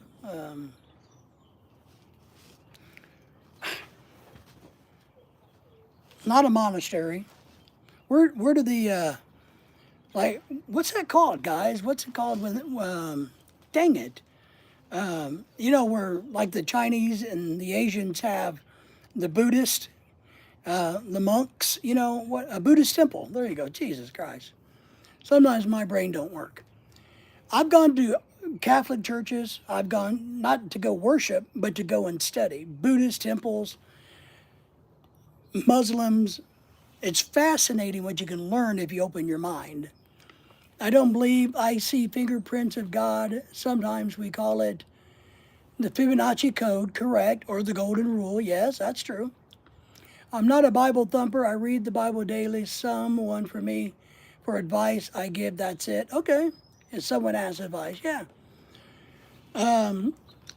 Here's what I believe, if you want to talk about the Bible. I think the Bible's just, to be honest, one, I think it's not what it was originally set up for. And I'll tell you what I really believe about the Bible.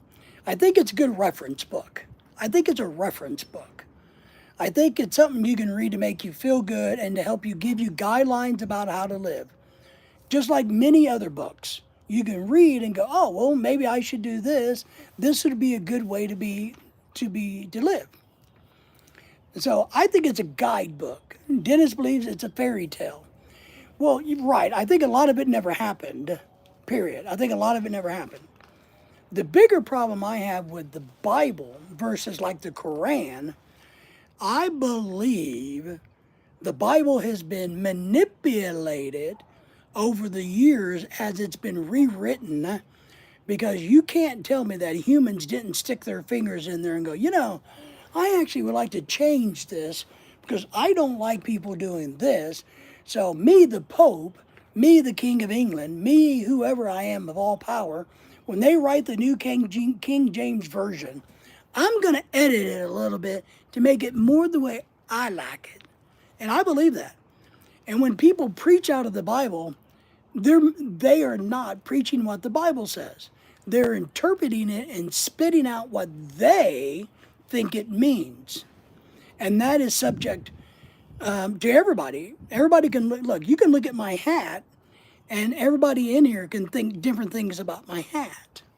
So that's kind of what I think. There is a heaven, and we'll see all one another there in a happy place. Okay, yes. I will see one another, I believe. And I think you should hang on to your beliefs. I think everybody should embrace and hang on and fight for their beliefs. I just do. What I believe is you shouldn't interfere with other people's beliefs. I don't have the right to convince you not to believe the way you believe. Period. I don't. It's wrong of me. I think it's wrong of me. Name all books are rewritten, all streets are renamed. That's correct. So you can't tell me it's authentic. Been manipulated too much. Better luck with a happy ending message. Yeah. You know, Daisy enough. But that's what I think. And whether people like me for saying it or not, that's okay. Because I respect what you believe. Whatever you believe, I'm happy with. It doesn't bother me. I'm not offended by it. Unlike the people in this bottle. The religious people that only think this bottle, and I got a sister like this. I got a sister who only thinks what's in this bottle is real and accurate and true. That's it. If it's not in the Bible, then everything else is wrong and everybody's going to hell. No, Daisy, enough. And I think that's wrong and asinine to be that close-minded. But I got a sister just like that. She absolutely 1,000% believes what's in this bottle, and that's it. Period. Nothing else is out there. Everybody else is wrong and delusional. And she believes that they all are going to go to hell. And they believe that all of them in this bottle should go and it's their duty to go tell everybody else how wrong they are and that they need to get into this bottle. And I think that's bullcrap. I don't like that. I think it's bullcrap. I don't know. Does that piss anybody off? You guys know whether you like it or not. I'm going to tell you what I think, and I'm going to be honest. And that's what I honestly think about that. I think you ought to enjoy your religion. I think we ought to learn from other religions and other people. And look, all you got to do is just be a good person. Do your best. Don't harm people. Think outside the bottle. That's it. That's it. I have learned so much. I don't want to come in. Get inside, Daisy. Get in.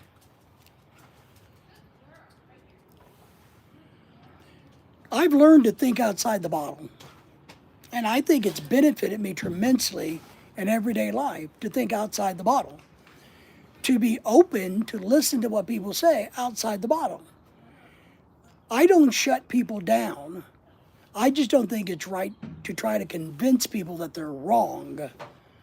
I think that's not accurate. But I think it's great to hear out everybody. And I love listening to theories and beliefs. I've had surgery put me under to sleep in a hospital, not sure the weird shit I seen, not sure the dream, if it was a dream, it was scary, to waking up in the, yeah.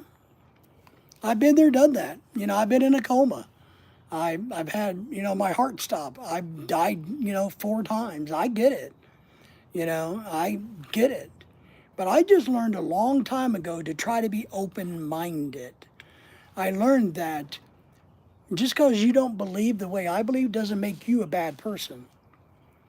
And it doesn't mean that I can't learn from you something.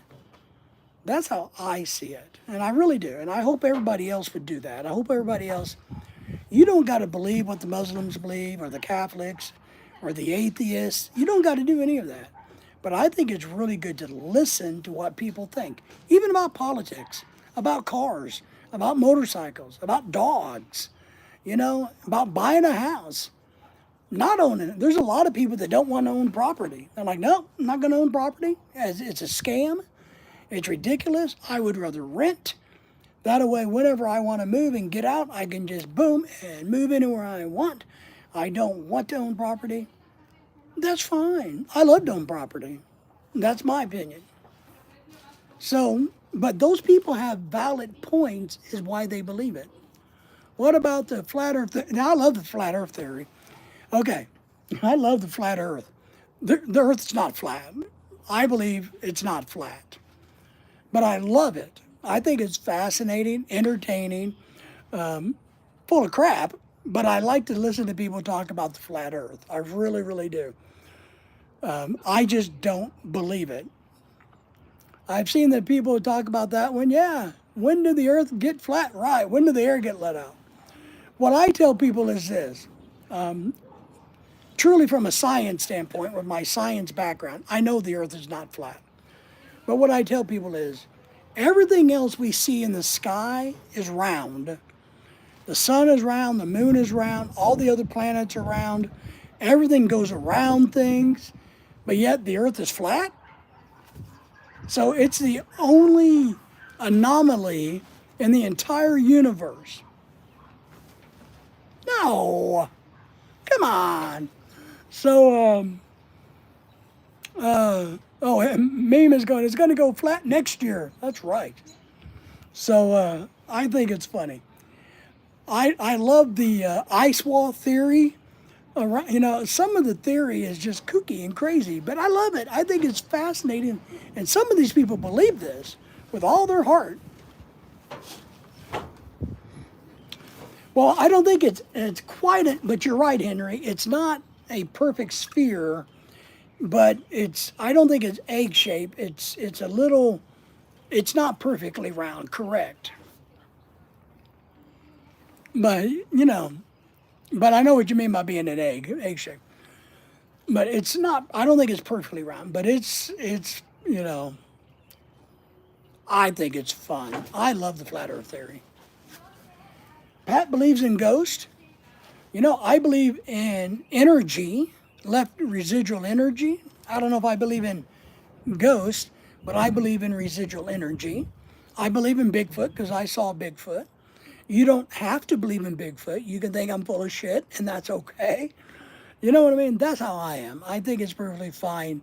I love this stuff. You know, I am fascinated by what other people think. Henry says, well, it's not square. You got that right. It's not shaped like a Borg ship, right? Pat believes in Bigfoot too. See? I'm just telling you. I love it, and I think it's okay. And I don't think people should get upset and bent out of shape about things. I don't think they should get in arguments and fights about a stupid flat earth theory. What I've learned, if somebody truly believes whatever it is that they believe, hear them out, listen to them, and understand that you're not going to change their mind. So that's what I do. I don't try to change their mind about the earth. I say what I think, but you can go ahead and think it. It's okay. I support your right to think the earth is flat. You know. Okay, you know. But I'm not going to change your mind, and I'm not going to. I'm not going to discuss in detail back and forth, back and forth, back and forth. I'm just not going to do it.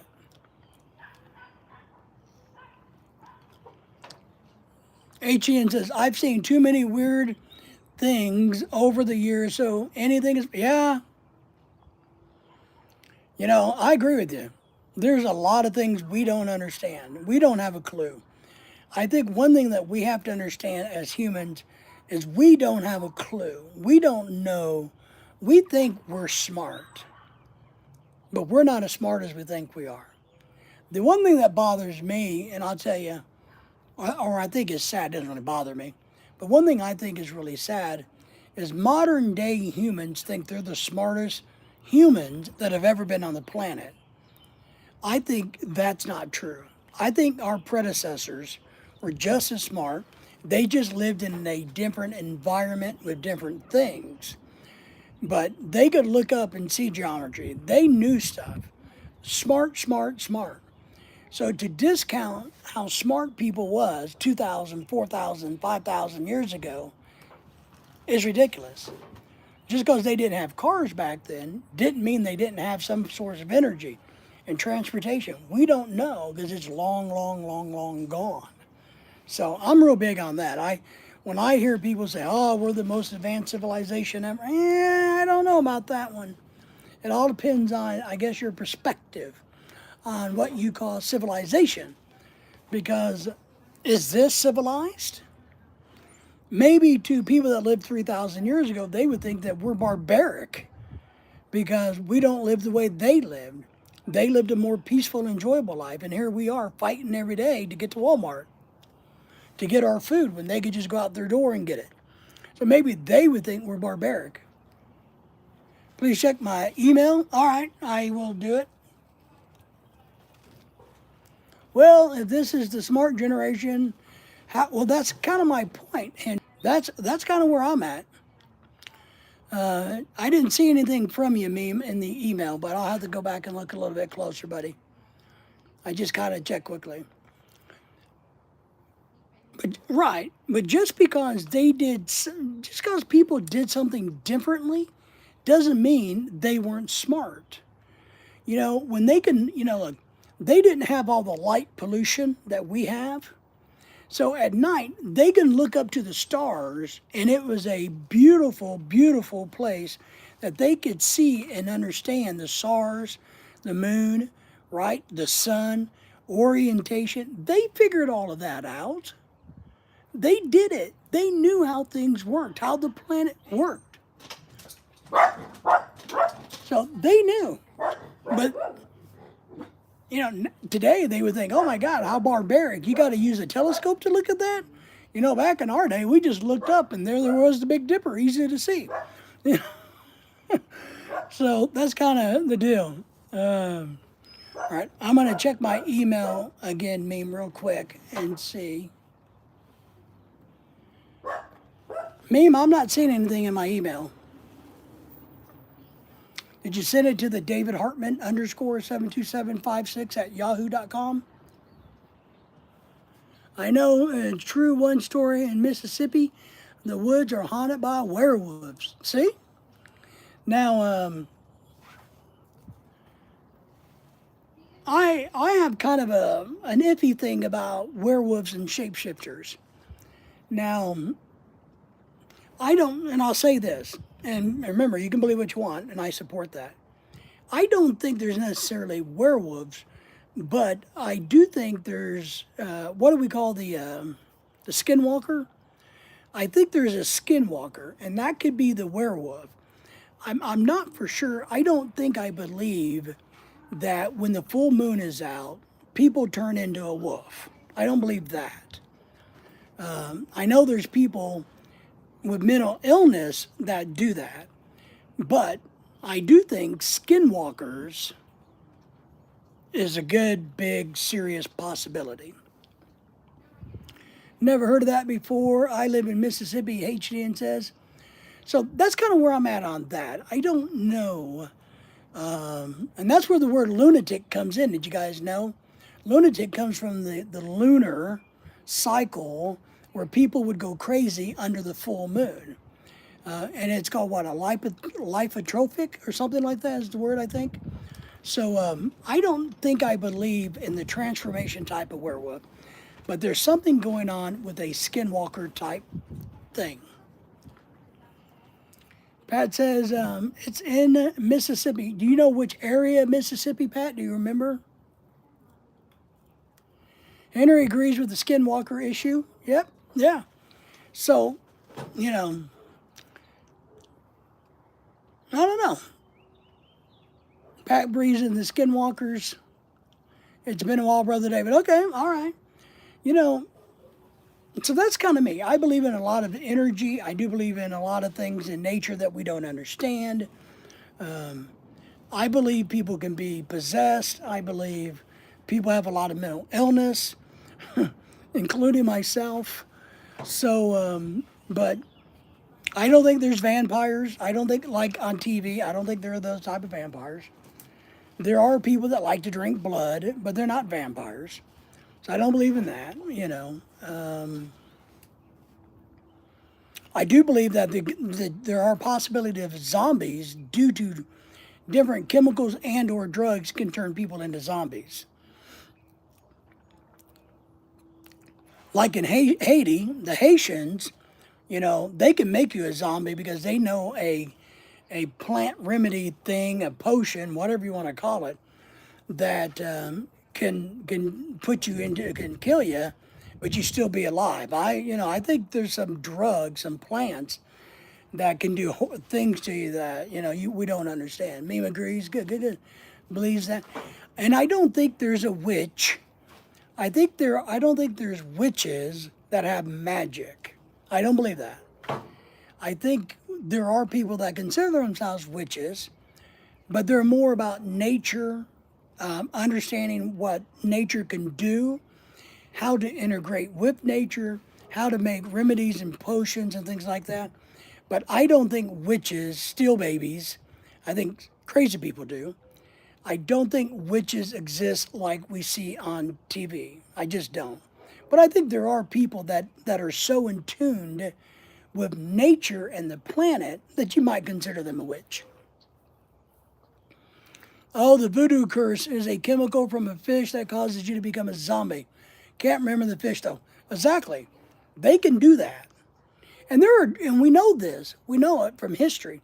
But we know this because in the hospital, in a medical facility, they have drugs that can do the same thing, and they use it in surgeries in certain cases.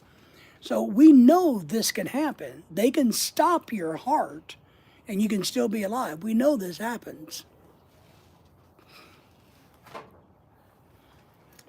Meme is going to drop a link to a picture, okay?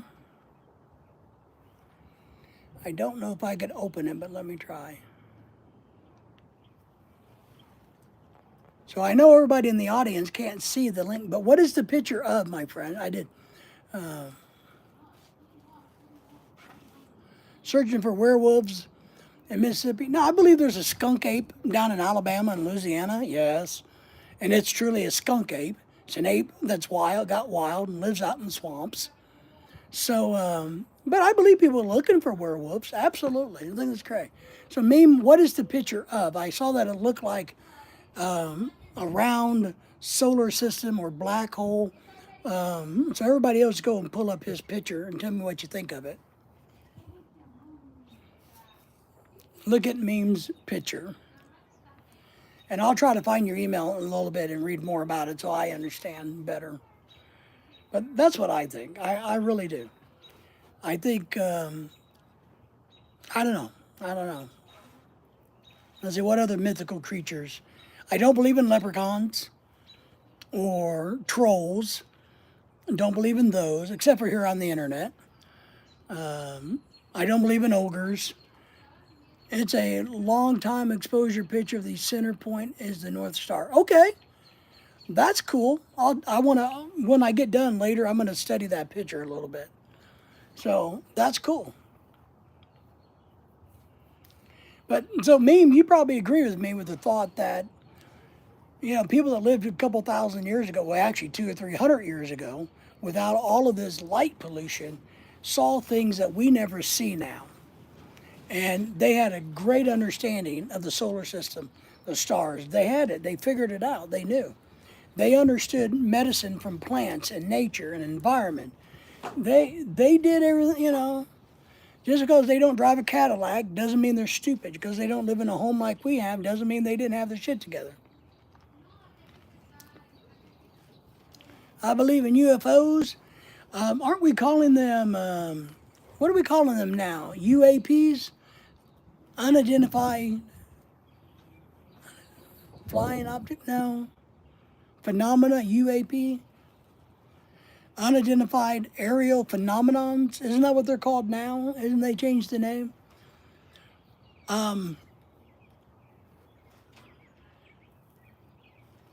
Unidentified flying object. So if you look at the words, unidentified flying object, 1000% believe in it.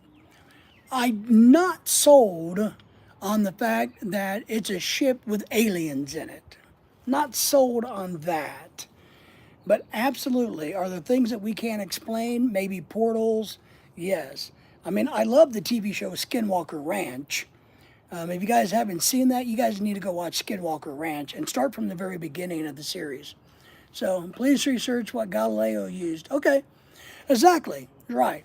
It's kind of like back in the day when they used the Saxon to navigate the ships. Look, they didn't have GPS, but they figured out how in the hell to get across the oceans. Hello? You know, if we didn't have GPS, I probably couldn't get to Walmart. But they could use a Saxon and also the Viking glowstone. Remember that? They could use or is it glowstone? With a glass stone, they could use to navigate. They figured out this without a satellite and GPS. Telescope made from paper. Yes. You know what I mean? I mean, hell, thank God we have GPS now because otherwise I'd have to read the map. But I don't know. Now, I'm not saying I don't think there are other living things outside of the planet, because I do.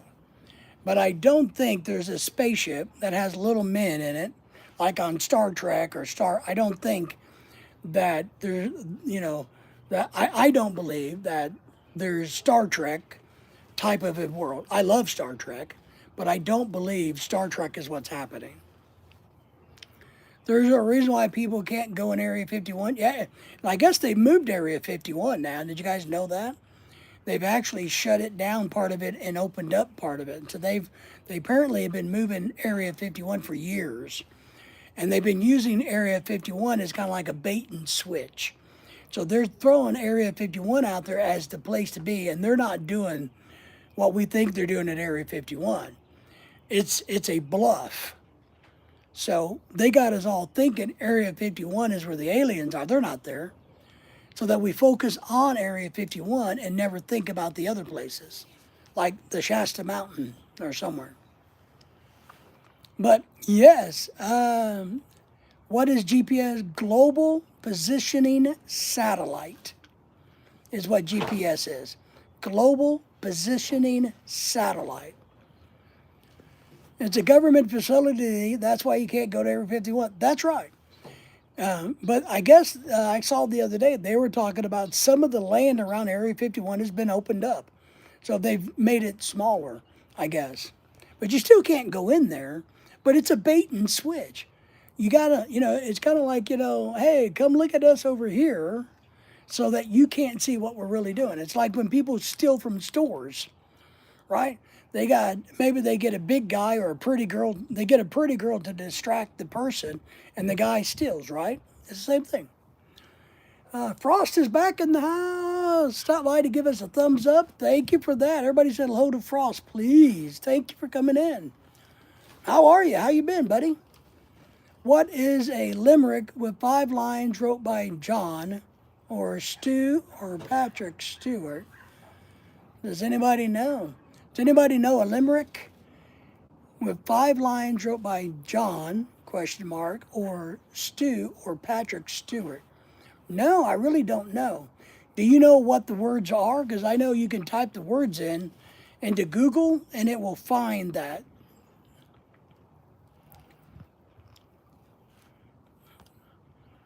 False. It means ground positioning. Ground positioning, does it? I thought it was global. Global positioning satellite. Okay. I accept the fact that I'm wrong. Ground positioning system. Maybe.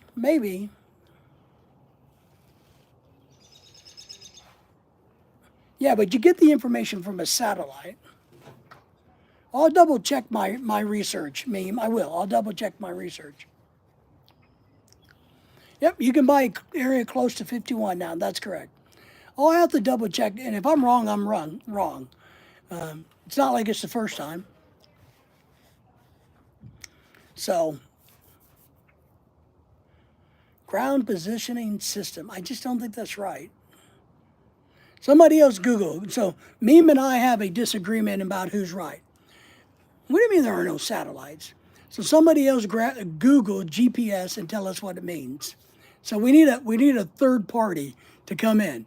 We need a third party to chime in about what Google says that is, what the dictionary says it is. Okay, so Deacon says global positioning system instead of satellite. I said satellite, and maybe he's right. It's system. I think that makes more sense, system than satellite. Yeah, probably. So now we have three different opinions or three different variations of GPS. Does anybody else want to chime in for a fourth? Did anybody know what Krista was asking? Did anybody know about the song she was talking about? Please take a flight and try to enable GPS. Well, why would I, if I'm flying, why would I use it? I'm in the plane and I can see it in the plane. The plane's doing it for me. Plus, you're too far up in the sky. But we got to where do you get the information from? I don't know, Brother David. All right, with somebody else in there, maybe Crystal can do it. Or Deacon's already done it. Meme's done it. I've said what I've said. Maybe Henry can Google it if he's got a second. Dennis is probably looking at Colombian women, looking for arm candy. So, and I don't have an iPad or anything on me to do it. So, Frost says, I Googled it because I was wondering myself. Yeah, so I think you're right. It is system, not satellite.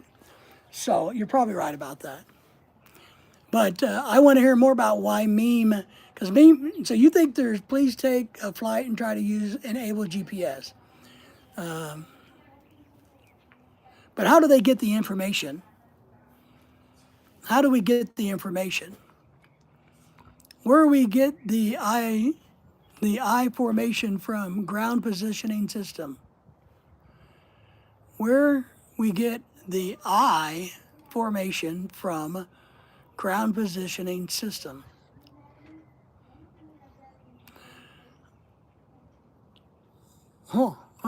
AC comes from hundreds of countries. Yes. Soul Linder's in the house. Hey, everybody. Happy Palm Sunday. Oh, yeah, that's right. It's Palm Sunday today. So thank you for that. So Dennis, Soul Linder, we are all trying to figure out what GPS means. Hey, Soul Linder, everybody said hello to everybody. The key word is triangulate. Right, and I understand that it's used on the ground, but and maybe there's two GPSs. Maybe the initials GPS can refer to two different systems, the ground and the global, right? The global satellite system. And then you can have the ground. And are you saying ground penetrating? Because the ground penetrating, like the LiDAR, is something different. So LiDAR is what I think is really cool to see the planet. I've got bad and good news. Okay, what's the bad and good news? So, Linder, you got bad and good news. Lawson, hey, sorry I had to go for a bit. Satellite don't exist. Well, what do you mean satellite? Does anybody agree with meme that satellites don't exist? So does the space station exist? That's what I mean. So if you don't think satellites exist, do you think the space station exists? Do you think there's other things in space? And then what I'm worried about with space, to be honest, is all the garbage that we're putting into space. The space trash. Lawson had to go for a while, but he's back. Let's see. Please Google for a satellite in space. Well, yeah. You would have to have a telescope to see it, right?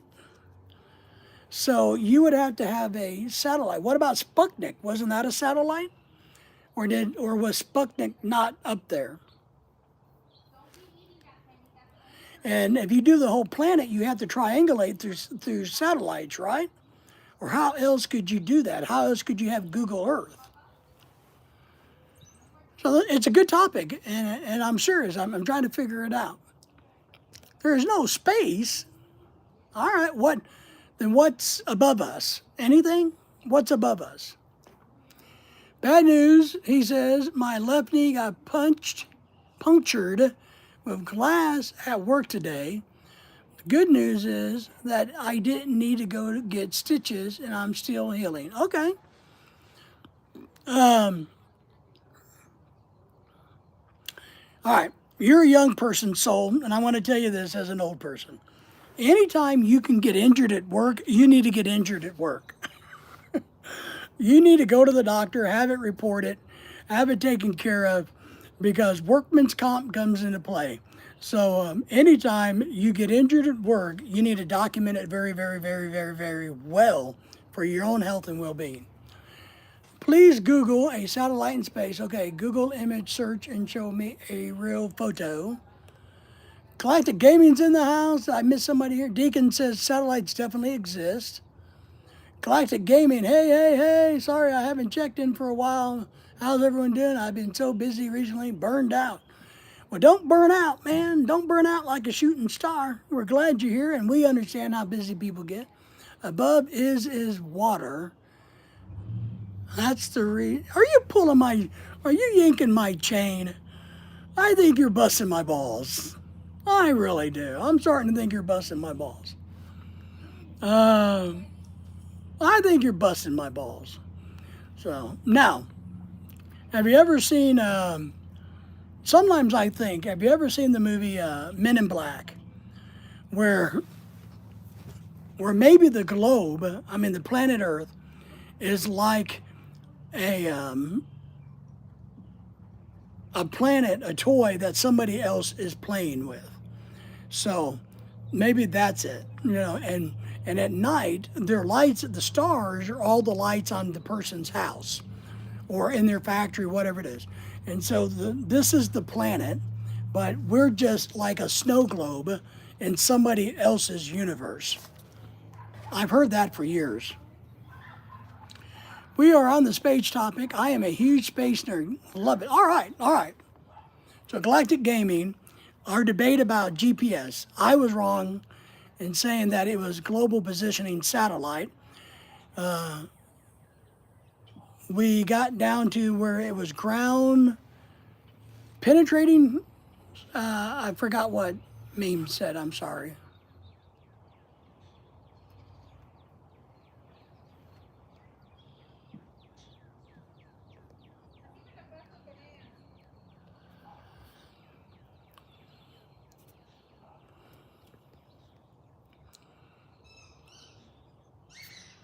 All right, let me get caught up here. All right. So, what do you think GPS, what does GPS for you stand for? Galactic, Soul Lender, subscribe to you. Excellent. Thank you for doing that. HN, so Sputnik satellite didn't exist. Wow, that's interesting. Henry says HTN. I think that's cool on the person's house thing and the snow globe. Yeah, it's kind of cool, right? I know that there is space station, but I think it's possible the government could be lying. Oh, I think the government lies every day. Look, the government's been lying to us every day.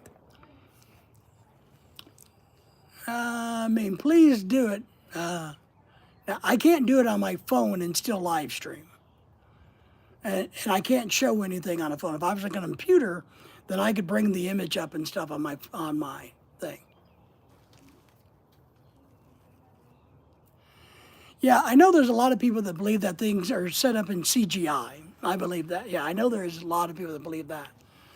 GPS stands for Global Positioning System. All right. So there's two people who voted for Global Positioning System. I was wrong by saying satellite. The S was satellite. Very true. Well, I'm going to eat. Take care, everybody. All right, Deacon, correct. Galactic Gaming, yes. GPS based on mobile phone calls. It's triangulated, nothing more.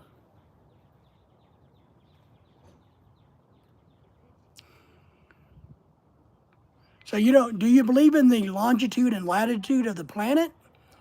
Do you think, I mean, do you think there's a grid on the planet?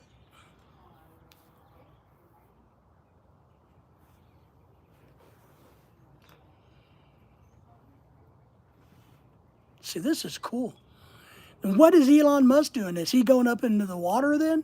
If you think we're, so how is the water, let me ask you this.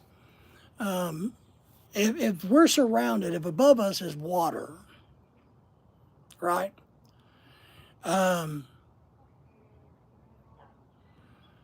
Is there something, is it just like the water is like in the atmosphere from like the clouds? Is that kind of where you're going with that? That the blue is the water because that's where it rains from, that type of thing? Do you think it's possible to punch through the water and go into outer space or out? And if you don't believe in outer space, what is past the water, I guess is my question.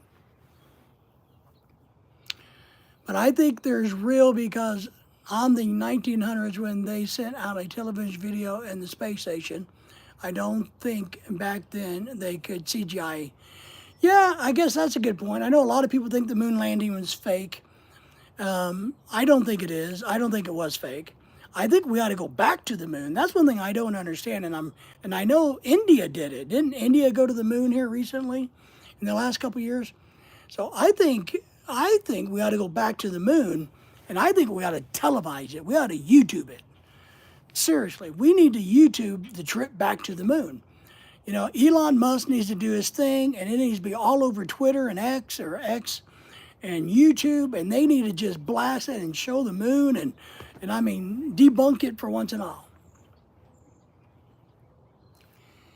The fragment is in the Van Allen belt.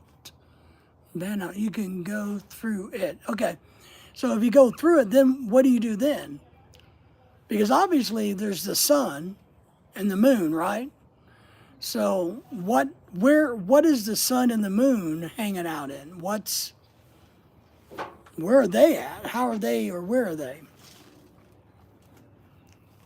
But that's what I think. In today's technology, look, he went up and got the astronauts. I really don't understand why they don't just say, look, it's kind of like when they go to Fort Knox to see if all the gold is really there. Why don't they just load up their cameras, go to the damn moon, have a bunch of people with them, you know, pull up a newspaper, show it on the moon surface, you know, I mean, I don't know, do something, put a flashing beacon on it, so when they come home, we can look up and see a big beacon go, ooh, so we know they went to the moon.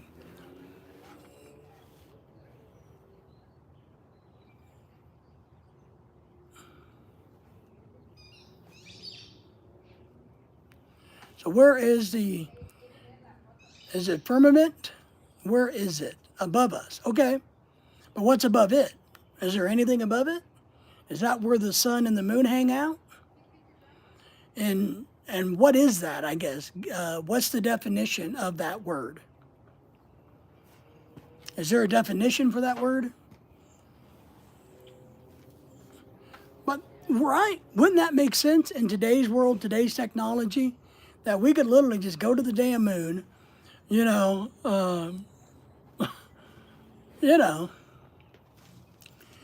it's around our planet, above us, around our planet. Yes, I think that's what he's saying. It's kind of like the glass in a snow globe, I think, using my snow globe analogy.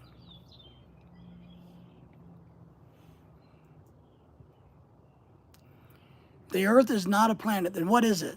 A simulation? It's a realm? Gaming says, I'm confused. What's going on here? Well, Galactic, I think we're all a little confused, but it started out, I don't know how we got on this topic. Sometimes, you know, on my live streams, we go off into the ditch. I mean, we drive deep down in the ditch and play in the mud. Now we're playing in the space. I don't know how we got here. We got here kind of by me saying what GPS was, I think. But why I talked about GPS, I don't have a clue. I don't remember that far back. Yeah, we're off in the ditch, man. We are so deep in the ditch. It's unbelievable. The never-ending realm. I know people kind of think that this is a weird simulation. Daisy, enough.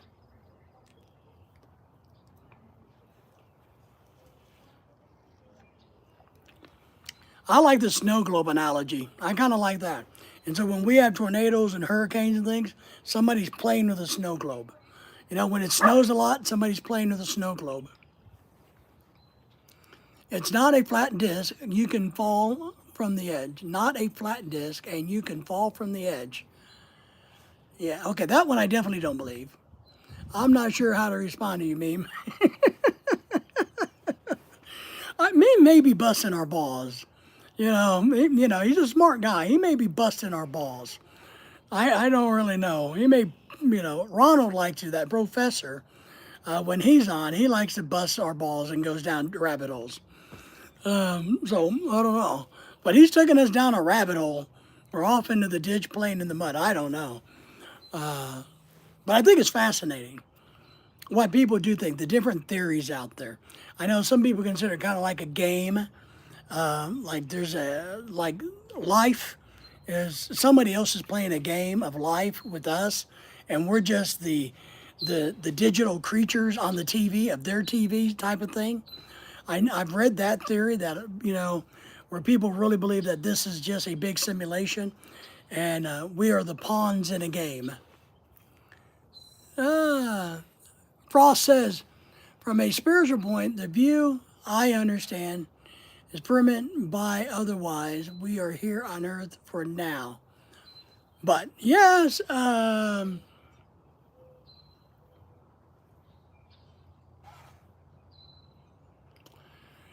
don't know. I think, so the question is now, if you're talking about that, do we have a soul? Do you think humans have a soul? What do people think about that? Does anybody think we don't have a soul or that we do have a soul? The firmament is real.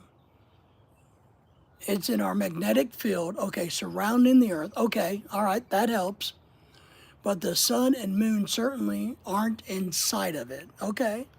So that's part of the magnetic field then. Okay. I'll have to, because my brain, I used to be smart and now I'm not. So, and I do have a very intensive background in science. But okay, so that kind of makes sense. Pat says, yes, we do have a soul. I believe we do. Correct. So you think we think we have a soul. I'm not sure if Meme is trying to screw with us or not. I know. I love him. He's great. He's in Germany. Maybe he's drinking. Meme, have you been drinking? I know you've been working hard and doing a lot. Maybe he's having too many Jägermeisters. I think that's a German beer, Jägermeister.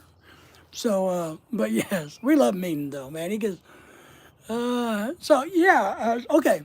So if you believe that there is a soul, what is the soul? What is your definition of a soul, a human soul? See, I just got back from a weekend stag too. Yeah, that's what you're saying. You've been too busy. Went to Liverpool. Nice. Nice. See, you're famous, man. You're a rock star. DJ, rock star, hot dog, man, you're it. You're the man, the myth, the legend. Jagermeister. I probably pronounced that wrong because I know it's a German thing. But Liverpool rocks? Good. You probably went there for the women. I know you. I know the earth is round, but I feel like the earth is flat sometimes. Okay. I think parts of the earth is flat. I do. I agree with you. There's parts of the earth that seems flat. But when you fly in a plane, it's like, I'll tell you, there's a few things that have really impressed me in life. One of them is the first time I went to the Philippines. I flew from Arkansas to the Philippines. It took me over a day to get there. And one leg of the trip was 14 hours in a plane. I flew 14 hours in a plane. What impressed me so very much was how damn big this planet is. the planet is freaking huge. Because I flew 14 hours at one leg of it. One leg. 14 hours in a plane doing what? 600 miles an hour. Meme says the soul is energy. Energy cannot be created or wasted. You don't think you can waste energy? I don't think energy can be destroyed. I think energy can change form, but I don't think energy can be destroyed. Ah, man, there are so many pities there. I guess pity is that's probably a term I don't know. Is that good or bad? Or pity's good or bad? I think the way your emoji, it means they're good. In America, if you said, oh man, there's so many pities there, we'd probably think you're talking about old women. You know? So, I don't know. So now we're talking a little bit about this. So now we think there's a soul, or we know there's a soul, right? We think the soul is our personal energy. Is that what we think? It's our personal energy? Do we think our mind is in the soul? Do we think what we can, which I think is all mind, what we feel with our heart is technically what we feel with our head, our mind. Our heart can't feel anything. It has no feelings. It's all here. So, like, oh, it hurts my heart. No, it didn't hurt your heart. That's just a saying. It hurt your brain. It screwed up your mind. Well, come here. Man, this dog. Oh. Fat dog. Looking, yeah, it means very fit, hot and goodies. Oh, okay, all right, I'm with it. Good. That's good, man. I think we are, the soul, the body is a vessel. Once we die, our soul moves on to something else. Whatever that something else is, I have no idea. But that's what I like to think. Okay. Pat thinks, here's how I believe. We all be caught up in the air with God, so no sickness or dying will be in the good place. Yeah, so you're thinking of the true concept of heaven. Okay. That's how I see it, Pat. That's all right, Pat. That's a good one. I feel like there isn't a soul. I think it's just our brain. Through the Bible, it talks about how the soul will lift you up when we die. But I feel like the Bible might be making, yeah. Pat believes in the basic concept of a heaven, a true heaven, right? Personally, I don't believe in God, but I think there's more to life than our physical time on earth. Okay, now I agree with that. I think there's definitely more to us than just our physical bodies, even though mine is rock star looking and I look handsome. So,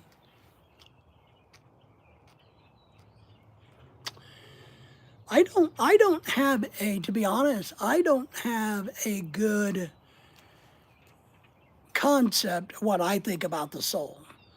I don't have a hard belief about the soul. I don't. I personally think it is a source of energy, but I don't know. The energy conservation rate states that the entire energy remains constant in the closed system. Energy can neither be generated or destroyed, but it can only be converted into other forms of energy. Well, I agree with that. I don't think energy can be destroyed either. I think energy can just shape itself, be reshaped. I agree with that. I agree with that. I really do. I think energy is energy. It just changes shapes. It's kind of like, water. Water can be a solid. It can be a liquid. It can be a gas. It can be a mist, right? So I think energy is that.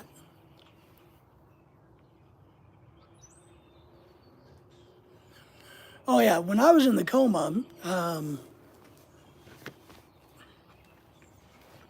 Yeah, I was in a coma, and while I was in the coma, it lasted a good 10 months to a year. It was actually only 10 days. But yes, I saw a lot of things, but not heaven. Not heaven.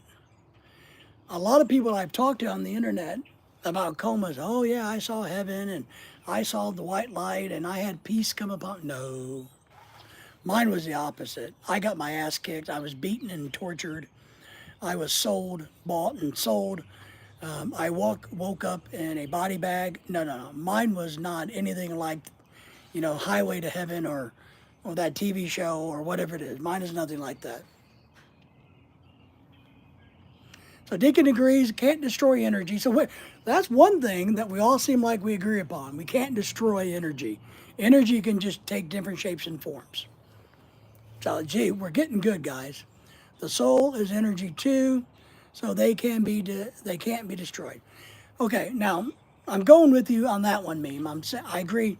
If there is a soul, and if it is energy, it cannot be destroyed because we've already agreed energy can't be destroyed.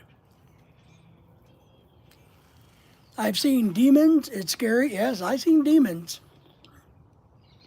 I lived through demons. I was tortured by demons. I get it. I don't believe in death. Okay. So what happens when your body stops to function? Do you believe that your body doesn't function anymore? Wow, that's really interesting. Can you go into some more detail on what you saw while you're in the coma? Fascinated by dreams. They had horns. Pat says his demons had horns. Yeah, I can do that. I did a video, to be honest, of Galactic Gaming. There's a video on my channel. Just, all you got to do, it's under the playlist. Sometimes there's like blood and stuff. But I did a video about my coma. And it's on my channel. And you can probably just go to my channel and type in coma and I think it comes up. And that'll give you the whole story if you watch that. Meme says, if there's a soul, what are you then? Just a flesh berg? Probably mean flesh bag. Yes. Yes. Awesome. I'll check it out. What's it called? Man, I wish I had my iPad. Demons can kill you. Yes, Pat. It's called, damn, what is it called?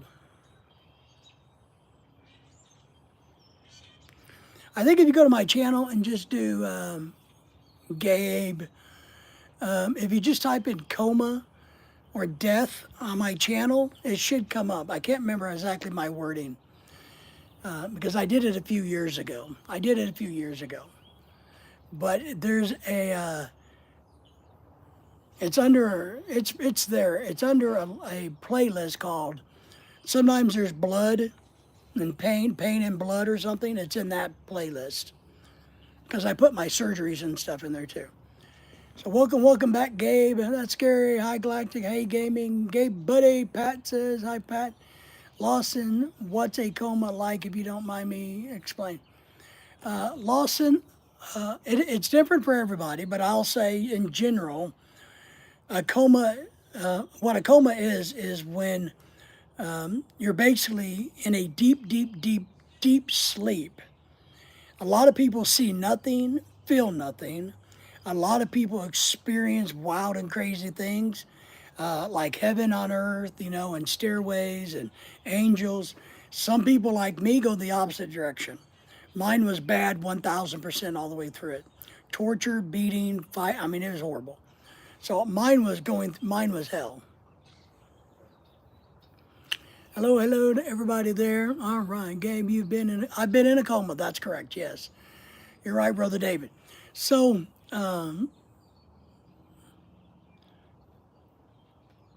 for me, I don't know. I mean, everybody's experience in a coma is going to be different. And sometimes, and I went into a coma unintentionally. Sometimes your body is so hurt that they give you so many drugs and that calms the body. And the purpose of an intentional coma is to give your body a chance to recuperate and to heal. But I fell into a coma at my house and woke up, 10 days, 2 weeks later, but I thought it was like a year later. I woke up and I thought a year had passed. So, yeah, oh, I'm good. I'm all right. Yeah, thank you for asking, though, Gabe. I'm all right. Heaven and hell is all in your mind. What you believe, you become. I agree with that. I think everything is in our mind. I've told you that. I think everything's in our mind. And I agree with the great statement, and I agree with it. And this is what I was talking about with Crystal earlier. What you believe, you become. If you believe that you can't break the cycle of abuse or that you attract bad people, then that's what happens. If you change your mentality, your belief, then everything else follows. If you believe you're a good person, then you're going to become a good person. If you believe you're a bad person, then you're going to still be in that bad person world. I was dreaming of fish swimming when I was in a coma for 3 days. Wow, you were in a coma too? So you're a coma brother. Good to know, Deacon. I didn't know that, man. Yeah, I wish I was dreaming of fish. Mine was violent. It was bad. You have to watch the video. Because, to be honest, I still have PTSD from it. I still have flashbacks and problems. I have cognitive disorder now, or disability, because, I got brain damage, to be honest. A lot of you guys don't know, but I used to be a college professor, and I used to be pretty smart. But I have a lot of brain problems now. I just do. I don't understand a lot of things. Things are missing.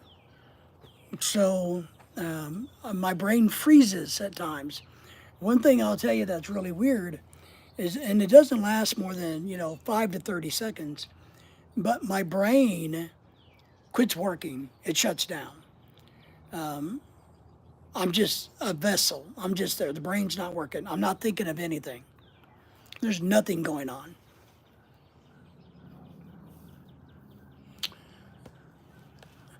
That experience must have been super confusing when you, oh no. Oh, you don't know the half of it. Waking up, it took a good week before my head started to clear. My wife can tell a story because my wife was there every day through it. It was just as bad waking up. Coming out of it for the 2, 3, 4 days in the step down rooms and the ICU and everything, it was hell on earth. I thought my wife was an alien, not an illegal alien, but a space alien. You just can't imagine the shit that happened. It was really bad. So the coma was bad, but coming out of it, and even for weeks after that, I didn't know if things were real. And it took me a couple of years, to be honest, before I started to come back to reality, I guess to say. It took me a lot of therapy. The therapy really didn't help, but learning that things were real took some time. It really did. You'd be shocked how much I thought was fake, that wasn't real. Similar effect for 4 years on cocaine abuse. My brain was never quite functioning the same since. Yeah, so you get it. I call it squishy brain. I call my thing squishy brain. I have squishy brain. So sometimes it works, sometimes it doesn't. 3 years clean and sober, still not the same. Well, it's going to take a long time to clear up that chemical damage, and it may not ever clear up. So think about that. You have, like my squishy brain, it is what it is. It's not going to get any better. So I have to learn to deal with it. A Yank in the Philippines says, real. How have you been doing, a Yank in the Philippines? Good to see you. How's the Philippines? What's going on in your world? Good to see you. Good to see you, buddy. I hope you're doing well. I hope you got your house finished. And I know you had it painted a pretty blue. So everybody say hello to a Yank in the Philippines. He's a good guy. Good guy with a good channel. Yeah, Galactic says, I feel like they had a therapy too. Didn't work. Yes. Yeah, so you get it. But yeah, the therapy really didn't work. It just pissed me off. Going to therapy, them trying to tell me, well, you need to just breathe and do yoga. Fuck you. You know, sorry, Gabe. I know you're listening. I said a really, really bad cuss word, Gabe. No, no. The therapy was garbage, you know, and I quit. I'm just like, look, this, you don't get it, you know. And they wouldn't let me go back to the ICU. What I really wanted to do to help me get over it, so I wanted the therapist to go with me to the ICU unit where I was at. But they thought that was a bad idea. So one day I went over by myself. I went to the hospital. I figured out where the IC unit was. I didn't go in because I wasn't a patient. So I went in and looked through the doors and kind of had a reality of, okay, this is where my body was. So that helped me, you know. Hey. Sam just nodded and said yes to get the session done quicker. Yep. My parents forced me to go at the time. All right. Well, I went voluntarily to, I did. I went volunteer. I thought, okay, with the PTSD, the fact that I'm freaking out, the fact that I want to kill everybody, because I was murdered, beaten, and tortured in my coma. I was murdered twice. So the fact that all of this happened to me, I wasn't a happy camper. I was one pissed off MFers. And I'm telling you, I was one pissed off old boy. And I wasn't taking anything for crap. And so I wasn't a happy camper. So I thought I better go to deal with this. And I was having a lot of flashbacks. I would see certain things and they would trigger things. All of that. So I went voluntarily. It just didn't work. It didn't help. I was still in the denial stage at the time. Yeah. I feel, Pat says, I feel sometimes when I go to bed at night when being in deep sleep, I was in a place that I could get out of. I was stuck being tore apart and wake up and couldn't get out, man, out. It was fun. Oh my God, Pat. Man, I bet. What experience to go there. It was horrible. That's why I don't recommend anybody to go into a coma. Oh, we got a cardinal. It was unbelievably bad. I'll just say that. Wasn't fun, huh, Pat? Wasn't fun. Okay, instead of was fun. So, man, that's crazy. So, you know, but yeah, you guys watch my coma video. I would appreciate the view, but, you know, you'll get a better understanding of what I went through. My doctor has watched it. I've had the same doctor a long time, and he's a good guy, and he asked me a couple of years, we were talking about it, and because he knows it still affects me, and I said, you know, I did a video about the coma, about everything that happened, and he told me he went and watched it, and him and I talked about my video. He's like, that's crazy. My lung specialist did the same thing. He was there trying to save my life through all of this. My lung specialist, him and I've had conversations about it, lengthy conversations at the doctor's office about the coma and about what I went through. And he's from Pakistan. And he's just like, man, that is extremely fascinating. Sounds fascinating. I may try it one day. Oh, no. Pat says, I hate things like this. A Yank in the Philippines just sitting here. Did everybody say hello to the Yank in the Philippines? Thank you for the thumbs up, if you gave us a thumbs up. So what have you been doing, a Yank in the Philippines? Just sitting there? It sounds interesting. How does it start? Do you just pass out? Yes. Do you give a shot? No. Well, you can do both. If you're in the hospital, like you're in a car accident, and they want to put you in a coma, they'll give you drugs and put you in a coma. It's called a medical-induced coma. Mine, I woke up one morning and went into the living room, and that was it.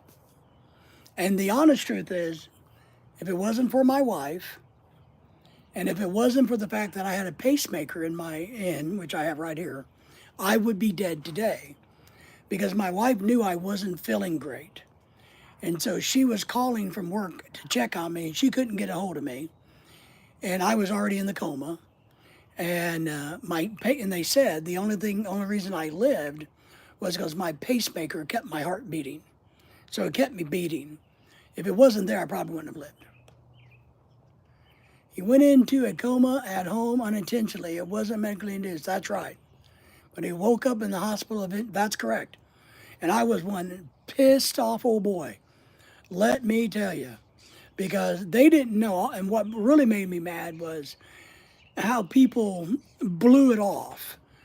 And they had no clue what I went through. And that's why I was so effing pissed at everybody. You know, you people need to get your effing hands off of me and back the hell off. You know, but I couldn't. But it took me days before I could physically move. It took me almost a week before I could walk. You know, I had I had all kinds of freaking problems. My granddad had a pacemaker. They look so cool under the skin. Yeah, I got one right here, buddy. You know, I would sell it for my beach house. I'm trying to e-beg for a beach house. I only need $5 million. I would trade that, but I'm actually getting a new one later this year. This one is at its end of a life cycle. Oh, tomorrow I go to have it checked, the battery, but it's really close to being done. I'm gonna get a new one this year. Still building, almost done. The yank in the Philippines is good. I know it takes like forever to build things over there, but good. I'm glad. Are you enjoying? Are you still happy? Because I know that you're not coming back to America anytime soon, I think. I remember that you weren't going to make your son's wedding. So are you still happy there? So I get a new pacemaker this year. I do. Which is, you know, not a big deal. We'll have it done here. That's partly why we're waiting to move to Alabama, is to have the pacemaker done, changed out. So we're going to do that. But yeah, if the pacemaker wasn't, they said point blankly, my heart kept my heart beating, kept the blood pumping, kept me going. Lorelei kept calling me. She couldn't get a hold of me. She called a friend of ours who's a police officer. He came over and checked on me. From there, we called an ambulance. She came home. Drama, you know, and I woke up, you know, when I felt like a year later, about a year later, not quite a year, is what I thought happened. I thought I woke up a year later. Yank is happy in the Philippines. Excellent. Good. We're going to be back there in 26, I think. I think we're coming back in 26. So, but that's what happened. But you can hear all the tour details in the video. Am I having a kid? Hell no, I ain't having no damn kid. Where are you getting that from? What makes you think we're going to have a baby? Oh my God, Yank. No way in hell. I'm too old to have kids. Plus, I'm too cheap. Gaming's asking, is it cheaper to live out there compared to the U.S.? I will answer that question and everybody's going to have a different answer. The simple answer for most people living in the Philippines is yes, it's cheaper. But here's what you have to understand. Financially, it's cheaper, but it's a different lifestyle. It's a different environment, true environment, nature environment. It's a different cultural environment. It's totally different than living in America. Whether it's good or bad, doesn't matter. That's not the point. The point is, yes, you can spend less money living in the Philippines, but you're going to have it's not comparable. It's not like you take America here and you have another America over here and this one's cheaper. That's not what it is. The Philippines is nothing like America. So does it cost less if you have American dollar? Yes. If you're a Filipino, it's a struggle to live there. Everyday life is a bitch. If you're a Westerner that has a bunch of money, like the Yank, different story. It's cheaper to live there. But for everyday Filipinos, hell no. No. So that's, if that helps anything. The average kid costs around 250 grand a year. Holy crap. Oh, I thought, no. I read it was over $1 million to raise a kid. I don't want to raise kids. I don't like kids. They smell funny. No kids here, man. And look, and I'll tell you guys all, I intentionally never had children because I made a damn point never to have kids. When I met Lorelei, she didn't want kids. I'm like, great. If she would have wanted a bunch of kids, we wouldn't have got married. And this is truly a selfish reason, but it's the honest truth. I didn't want to have kids because I didn't want to spend my money on the kids. I wanted my life to be my life. I didn't want to raise kids. I don't want kids. I don't like kids. They smell funny. Hey, I'm a kid. No, I don't smell funny. All right. Lawson, just keep telling yourself. We believe you, buddy. We believe you don't smell. You love your nieces and nephews? No. Now, you guys may think I'm a horrible person for this one. But I really don't. I mean, Lorelai's side of the family, the kids are great. They're okay. Do I love them? No. Would I protect them? Absolutely. My own personal biological nieces? No. I don't have a lot of affection for them. I just don't. Maybe that makes me a bad person. But they're not in my world. They're not part of my world. So I don't have any affection. For me to have affection for you, you need to be in my world, and they're not. I agree with you that I don't want kids. I'm going to be rich before I think about committing myself to even a relationship. There you go. Everybody said, oh, the happy airplane's back in the house. All right, happy. Thank you for the thumbs up. We appreciate that tremendously. We do indeed. So, Pat, I mean, I don't know. Does that make me a jerk? Maybe that makes me a psychopath, a cold-hearted psychopath. But I don't know. But would I do the right thing by them? Absolutely. But I don't love them at all. Not at all. Now, I love my doggies. You screw with my doggies and I'll cut your head off. So, Pat says, I have good relationships with my nieces and nephews and their kids. I think that's great. And I think for most people, they should. I know Lorelai wishes she had a better relationship with hers, but that's her sister's fault, not Lorelai's. How long has the stream been going? It's been going for 166 minutes. And we're going to be ending this in 5 minutes, everybody. I got it. My battery's almost dead. So I'm going to shut this down in about 5 minutes at 8 o'clock. It's 7:55 here. Pez is right on. How can you love something that isn't in your life? It's only that. Right. Okay. So you kind of get it, right? You know, my brothers, I got a brother that's in Dallas. Him and I talk all the time. I got other brothers and sisters. Never hear from them. I don't go to the funerals because I never hear from them. I got my oldest sister got mad at me because I wouldn't go to my sister's funeral a while back because she hasn't been in my life. They hated me. They got mad because I wouldn't give them money, and they wanted to criticize Lorelai as being a mail order bride, a gold digger. So I cut them out. I said, okay. And then I have an uncle that died, I don't know, 5 or 6 years ago. And I hadn't seen the guy in 30 years. And my sister calls me giving me shit because I don't go to the funeral. Like, I haven't seen the man in 30 years. I couldn't pick him up out of a lineup. And plus, I'm in Alabama fishing, so tough shit.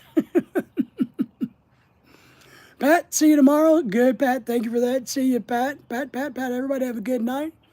So, but maybe that makes me a psychopath. I don't know, but it's truly the way I feel. And one thing I do, whether you like me or not, whether you want to put up with me or not, I don't care. I feel and say and do what I believe. But I respect what everybody else feels and believes. If you feel something and believe something, I think it's great, whether I do or not. And maybe I'm crazy. Hell, I don't know. I'd block your sister if I would. Well, I have. I haven't talked to her in about 2 years. I gave up and said, I'm not doing this anymore. You're toxic. I'm not doing this. So I blocked her. I didn't, so. People feel how they want to feel. That's it, Lawson. I got to go. Good night. Thank you for being here, Lawson. More than likely tomorrow night, Monday night, yes. Psychopath don't reflect on himself. He's just doing, okay, well, I don't know. I'll have to work on that meme. I will. But no, I don't do it. I don't put up with you. Even people in my YouTube, like Jack, other people, Vincent, I don't put up with your shit. I'll just delete your ass because I'm not going to put up with it. I'm not going to do it. All right, Lawson, we appreciate you. We do. Yang in the Philippines, the birth of a child is the greatest thing that could ever happen to you.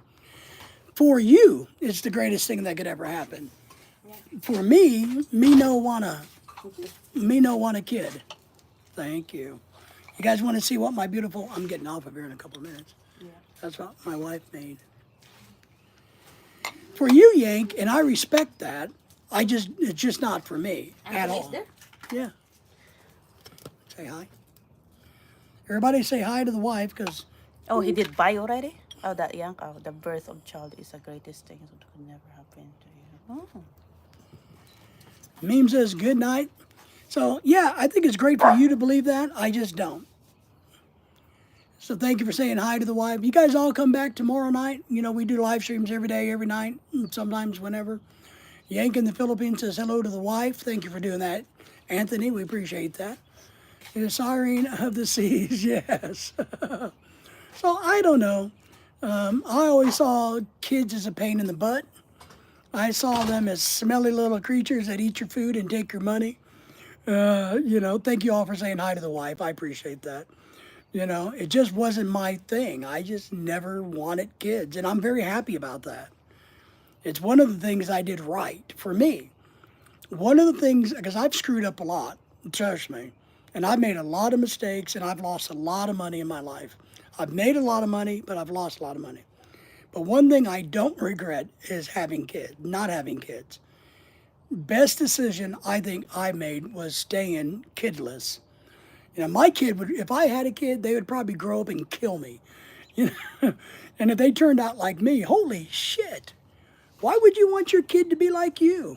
I don't want a kid to be like me. Are you crazy? Poor guy to be like me? Oh my God.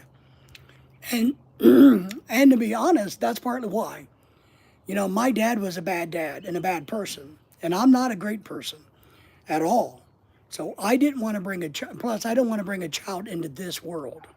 I think this world is not good. So I never wanted to bring a child into this world. And I didn't want the child to become like me. And I didn't want to go through the process of maybe becoming like my father to my own child, to being a dick to my own child, to be mean to my own child. So I didn't want to go through any of that. So I didn't do it. I said, no, I'm going to have kids. All right, my friends, thank you for listening to my bullshit. We appreciate you. Anthony, thank you for coming in. It's been a while. Meme, gaming. Pat's already gone. Dennis in the house. Everybody, Lawson, Gabe. My God, we had a great night tonight. Pat's already gone. We appreciate you. Man, we appreciate everybody coming in. Crystal being here. Great having her in. So, Meme, and I say you guys, all right. Dennis, we appreciate you as always, buddy. So everybody take care, and we will see you guys tomorrow. Break through the generational trauma. See you, gentlemen, ladies, people, dogs, space aliens, soul seekers, everybody. Soul Linder was here, by the way.